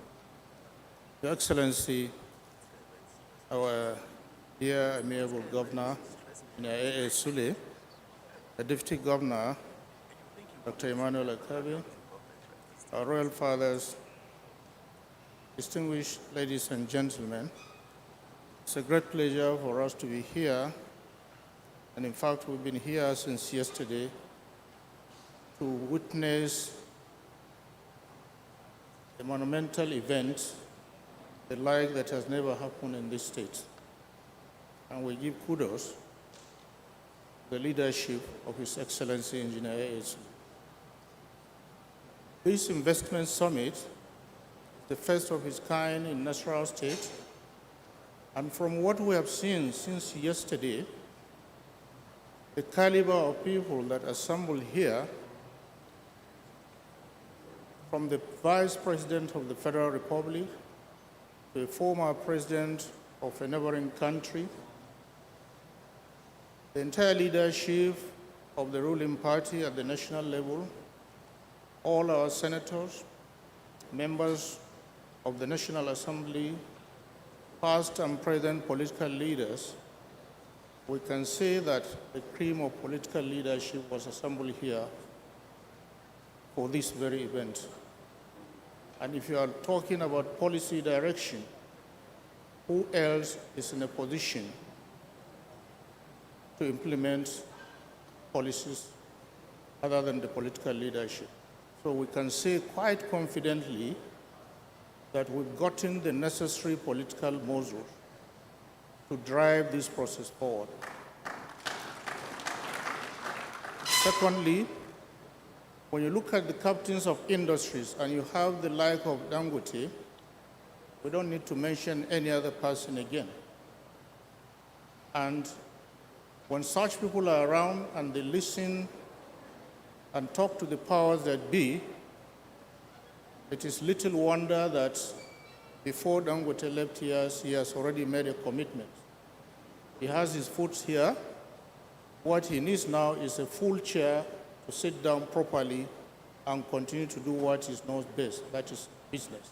And we're grateful that that has been achieved due to the political leadership of our dear governor. Thank you for that. Again, I observe that the cream of the traditional leadership was here, headed by our chairman, Justice Sidi Bage, the Emir of Lafia and Bari, and the technocrats from the permanent secretaries and directors were here, and they are still around here today. That means once the captains of industry talked about their needs, the political leadership takes the decision. The technocrats who are to implement have heard it direct from the horse's mouth. So we can say that a deal on this aspect has been signed. Forget about the 6 deals that were signed yesterday. This is to me very important when you talk to people who are ready to listen and those who are to implement are available. I think we have scored a monumental gold stone. I think this is a step in the right direction. I want to make one observation. I know the needs program is discussed about so many aspects of the economic activities of this state. But what I observed yesterday and today, there seems to be nobody that has mentioned, I don't know what has happened in the deal room, but I'm concerned that the salt industry, which has been very much around in a way, in fact, we know a way as Awen Gishiri, not because the Sangari is around, not because Azara is around, but we know the axis of Kiana, Awe, and Adara do produce a lot of salt. But this is in a crude form, and our women that are involved in this industry have been suffering for a long time. I want to use this golden opportunity to insist that those who are ready to invest in the salt industry for processing, there are two types of salt: the table salt, which we use commonly in our kitchen, and the industrial one. And I know among the products of Dangote, salt is one of them. Since he has his foot already in Tunga, which is in Away local government, I hope and pray that this salt industry that has been there for centuries will be looked into favorably. On this note, I want to thank His Excellency and his excellent team for putting together this summit. We've had testimonial already. We've had some governors talking about coming to understudy what is in Nasarawa. So no report card can be better than this, to have something that people are ready to learn from it. I believe we have more than that. We can do more with the political direction that we're having. We want to thank His Excellency. We want to thank the people in Nasida and all those that have made it possible for us to have this successful two-day event. I hope and pray that we will be alive next year to host the second summit and to see more results from the deals that have been signed in this event. Thank you so much for all participants. Thank you, investors, for showing confidence in us.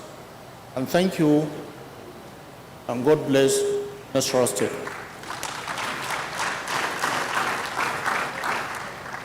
Thank you, our Royal Father. For those of you who are visiting Nasarawa State for the first time, we pride in our Royal Fathers. Our Royal Institution, a traditional institution in Nasarawa State, is composed of the very intellectual, very tested traditional rulers, and we don't listen to one another. I don't think any state can compete with us as far as that is concerned. And the winner for this challenge, so that I don't keep His Royal Highness standing for too long.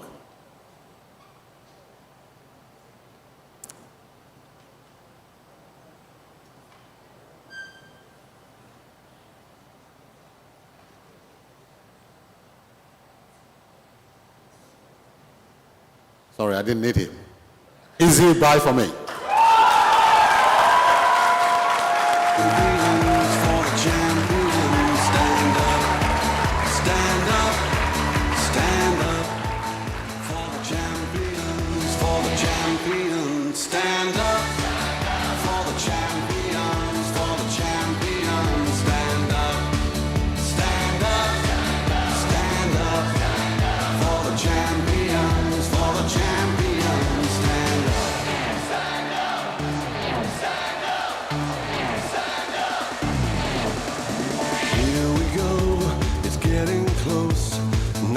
Just who wants it most. It's just life, that's how it is. Cause we have our strengths and weaknesses. Oh, I have vision, oh, can't you see? I'm on the move, make way for me. So stand up for the champions, for the champions. Stand up, stand up. Can I call on the judges to please join them in the photograph? The judges, join them, His Royal Highness, and take a photograph together.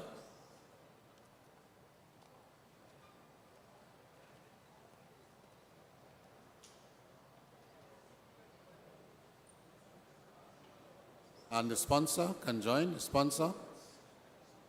As a sponsor.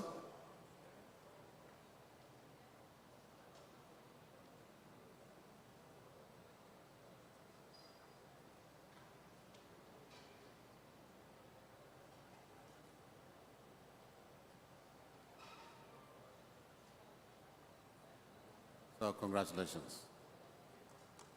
$5,000.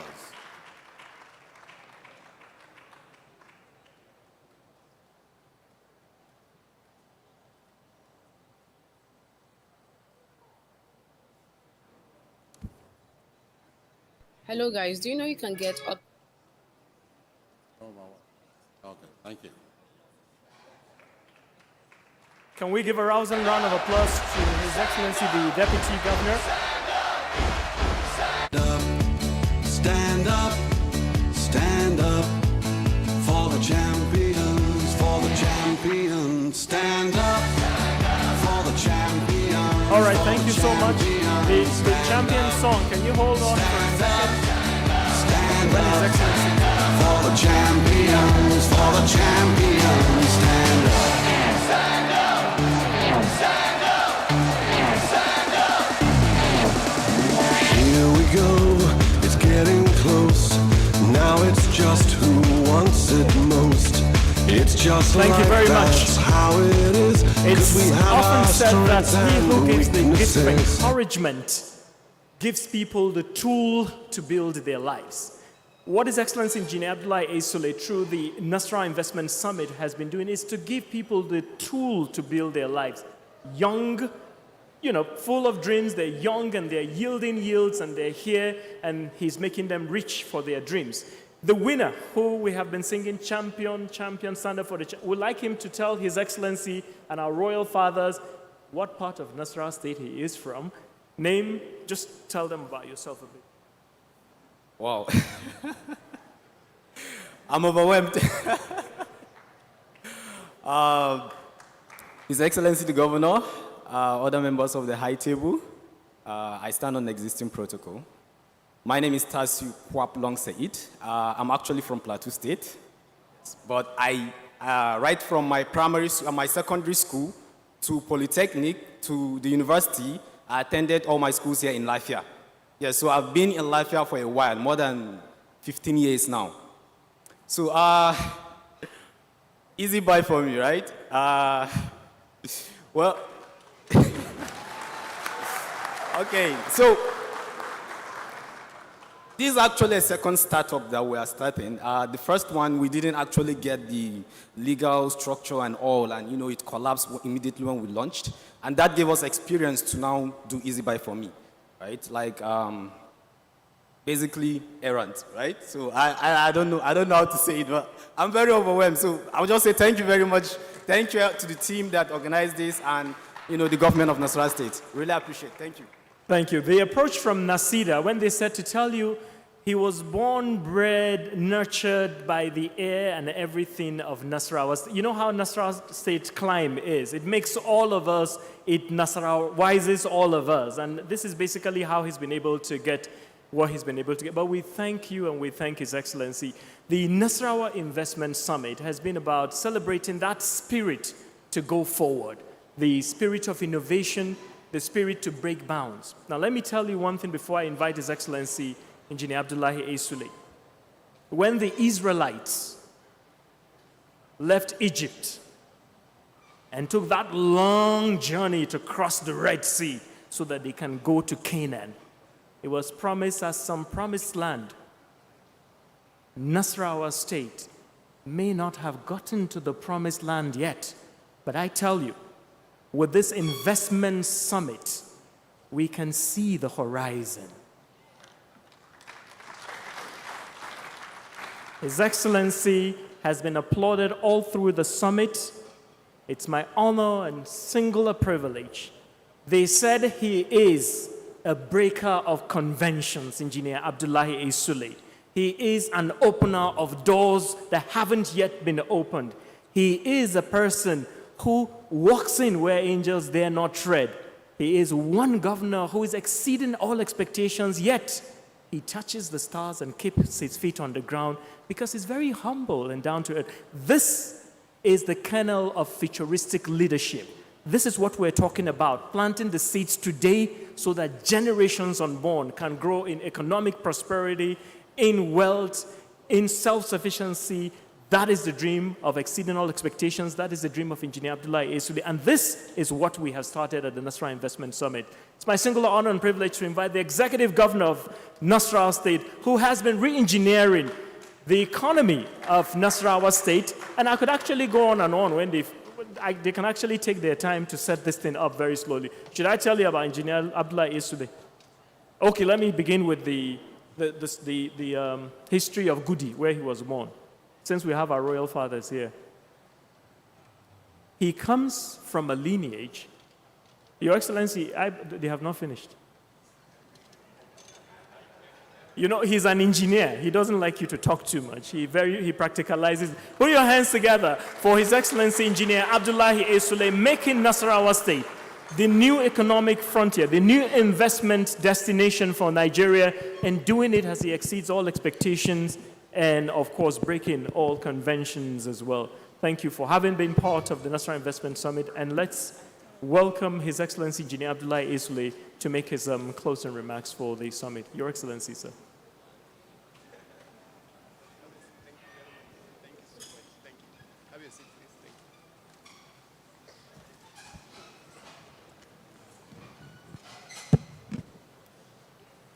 Sorry, the judges, you might actually come down to your seat so that you can watch His Excellency. You'll be standing from behind him. Thank you very much. Can we give them a rousing round of applause? Thank you. Thank you. Thank you very much.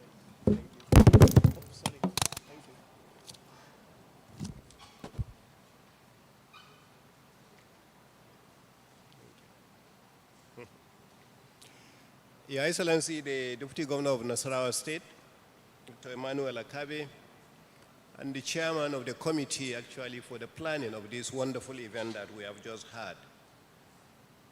The chairman of the Federal Character Commission, even though just left before I came, ably represented by His Excellency, the former Deputy Governor of Taraba State, His Excellency Alhaji Armaw Al-Bubakar, members of the State Executive Council and members of the State Security Council, the special advisors, His Royal Highness, the Emir of Nasarawa and other Royal Highnesses who are here, the Secretary to the State Government Head of Service and top government functionaries who are here, Chairman of the local government councils,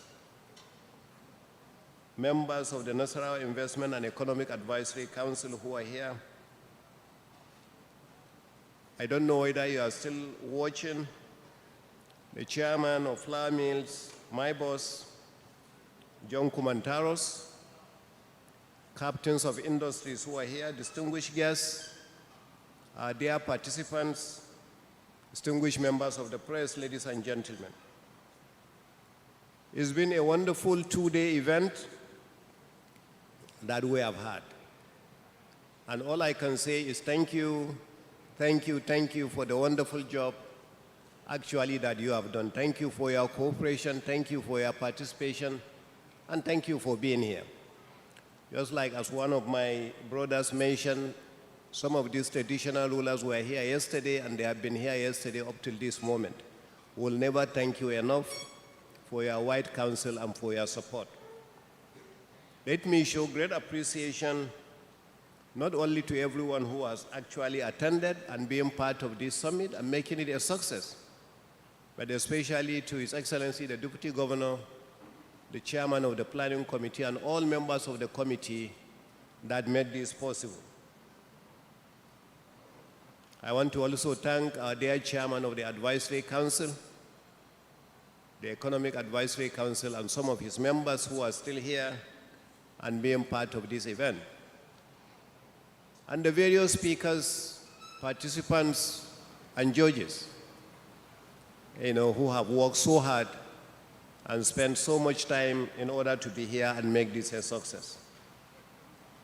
I want to particularly also thank the VIPs, especially a dear friend of Nasarawa State, His Excellency, the Vice President, Professor Yemi Osinbajo, the former President of Ghana, who also spent the night and had to leave very early today, going back to Ghana. My dear brother, the Governor of Edo State, the captains of industries who are here, especially my chairman, Alhaji Aliko Dangote, GCON, Chairman Kumantaros of Fly Mills of Nigeria, GMD of Keystone Bank, and various other leaders of industry who were all part of this event. Like our father, the Emir of Nasarawa said, all our political leaders, especially the national chairman of our own party, the APC, Alhaji Abdullah Adamu Turaken Kefi, who despite the very, very tight schedule that he had, was able to find time to be here. As a matter of fact, when I was coming in with Alhaji Aliko Dangote and I told him Abdullah Adamu was here, he said, no way. There was no way Abdullah Adamu would leave everything that he had to be here. But indeed he was. But that's the kind of commitment that we have, the people of Nasarawa State. My immediate predecessor, Senator Umaru Tanko Almakura, Senator Godia Kwashiki, all members of the National Assembly, our Speaker, our Chief Judge, members of the State Assembly, and all the rest who have been here. I want to also use the opportunity to especially thank our father, the Emir of Lafia, and all the other traditional rulers who have made it to this event. Let me also mention something that was not mentioned a lot here, to show great appreciation to the sponsors of this event. Most of the times, some of these events are held, it's government money that is being spent. This is different. In reality, we decided to go for sponsors, starting with Alhaji Aliko Dangote, who gave us, through the Dangote Sugar Refinery, 20 million naira.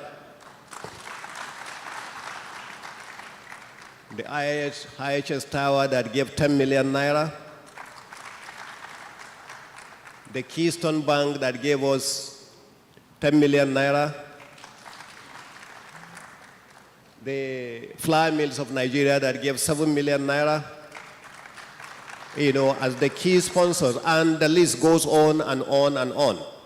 We just mentioned these few because they are the ones that gave that, but there are so many that have given 3 million, 2 million, 1 million, and we appreciate every one of you.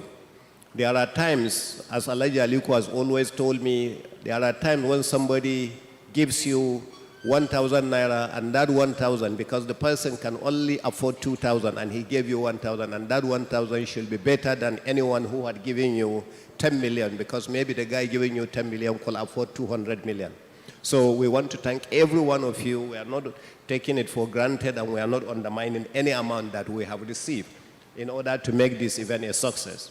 Because we have seen where such events are sponsored from outside, and that's the reason why we went in that direction, even though it's the first event, and yet we got huge donations, you know, from so many of these sponsors, as I have mentioned.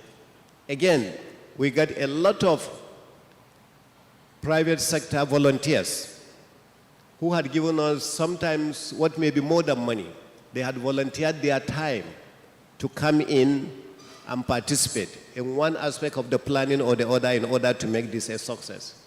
A lot of them have volunteered in the area of media, an area of some of this planning, an area of advertisement, and the rest of that. So we received a lot of private sector volunteers, you know, to make this event a success. I want to thank every one of them that has worked so hard and made the volunteering possible. Let me thank our young people. The young people that have made this a big success. Usually, every economic summit or this kind of summits that I attended, you will see the first day is the big day, where all the big guns come in, and a lot of people want to come on that day. But usually the best day is the second day, because in that second day, that's when you are able to strike deals. That's where you are able to sign MOUs. That's where you are able to establish, because a lot of times, you know, the high-profile people are not there. So the attention is now more on the summit and more on the business. There were a lot of people that came in yesterday, maybe to meet His Royal Highness, the 14th Emir of Kano. Some other people came to meet Konya Jai. Some other people wanted to see Alhaji Aliko Dangote. Some other people, so the summit probably was not their focus. But you see, today, everybody who is here today, the summit is his focus. And that is the reason why sometimes you get a lot of attention, a lot of successes on the second day. Because I have attended at least, both internationally and locally, I have attended at least 50 to 60 summits in my lifetime in the corporate world. And this exactly has been the practice. And so I thank you so much, all of you who have shown up today for this. I want to also, just like the Deputy Governor has mentioned, to apologize. Because during a planning like this, being our very, very first summit, you will expect a few things that may not go exactly the way some other people expected. And a lot of people also will say, we actually succeeded more than we expected. But there are critics. There are people who will sit down and wait only to pick the errors. And that is okay also. So in case there are some errors here and there that you pick, please advise us. Because being our first summit, we are not perfect. It's likely that we have made some mistakes here and there. I know one area probably we had made mistakes is area of planning for those who were going to spend the night, who we invited specifically. I think in situations like that, we were overzealous. We paid more attention and then concentrated on those coming from outside. I think even those who came from within will have made some arrangements. So we'll note that and we'll take that and make mistakes. So I sincerely apologize. It was an honest mistake. The same thing I was told about the media. There was a lot of effort on concentration on media that will actually explore us to the outside world. So probably some of the media that are concentrated locally, maybe there has not been too much attention on inviting them. And I want to apologize in case we made a mistake also there. Now what, like they said? After the summit, what happens? We have to follow up. Like the Emir of Nasarawa mentioned, in reality, directly opposite the salt, Kiana salt, we had Dangote salt. So when I came in and I was going around and I said, have you established contact? They said, no. I say, you need to establish the contact right now. So that is the whole idea. Once we come in, we must be able to be establishing contact with this, and then we establish that. So our role is not only to sign the MOUs, to carry out the deals, but to follow up, to implement, and make sure it happens. With Alhaji Aliko Dangote, don't worry, I will do the follow-up personally. When he says he is going to invest this amount of money, believe me, the chairman of the council and I will follow up and ensure that he invests even more than that, because that is going to be our role. But for the other ones, I please want you to follow up. I want to thank the MCs. The MCs have done a marvelous job. They have done a fantastic job. I want to thank them sincerely for what they have done. All our various investors, especially the investors that are already in and the investors that are coming on, want to thank you sincerely and want to show you that the commitment that you saw in us yesterday, inshallah, will be the commitment that you will see today. And we'll continue to support you until we get to success. So I wish you well. I thank you so much for turning up for this event. We pray that the next one will even be better than the one we have today. Thank you and God bless. We'd like to thank His Excellency and crave that His Excellency should kindly take a photograph with the judges. Please, can you kindly come back, the judges? Your Excellency, the judges were actually supposed to take a plenary session, but they felt since you had delivered your speech, they would sacrifice it and fly back to Lagos and where they came. So we're apologizing. We tender unreserved apologies. Kindly come and take a photograph with His Excellency. He will give you his best smile. Take it back and bring investors to Nasarawa State. So thank you, judges. Kindly stand with His Excellency and we'll take a group photograph. Ahmed, you guys should take a good, very lovely photograph that's going worldwide on the internet. Thank you so much.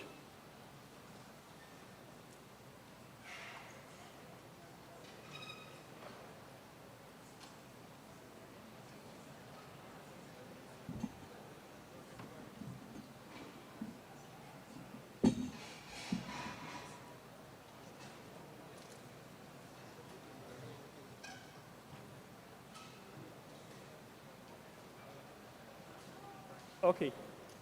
Quickly, move to the ADC. Thank you, Your Excellency. Thank you so very much. Just one last bit, Your Excellency.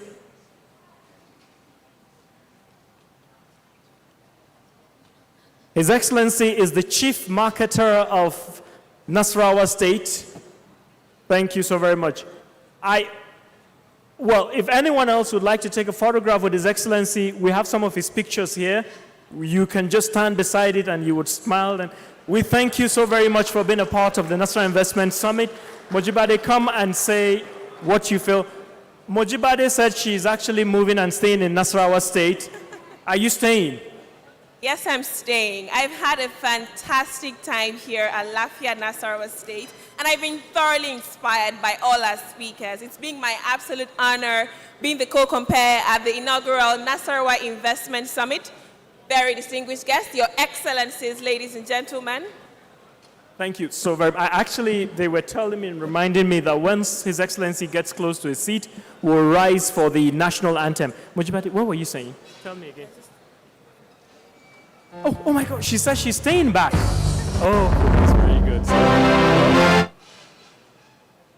good. Can we kindly rise for the national anthem, after which lots of networking would go on. The national anthem, please.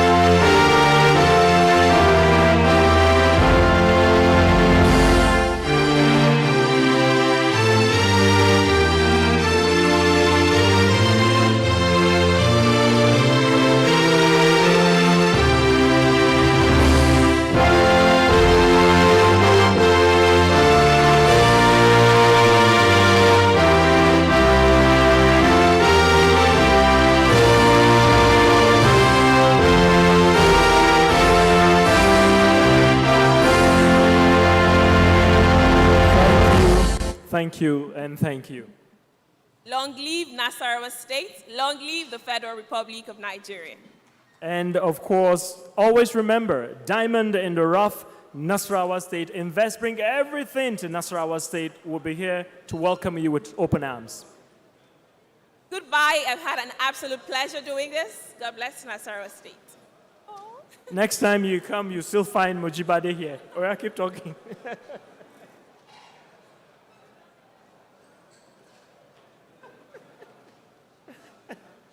ADC.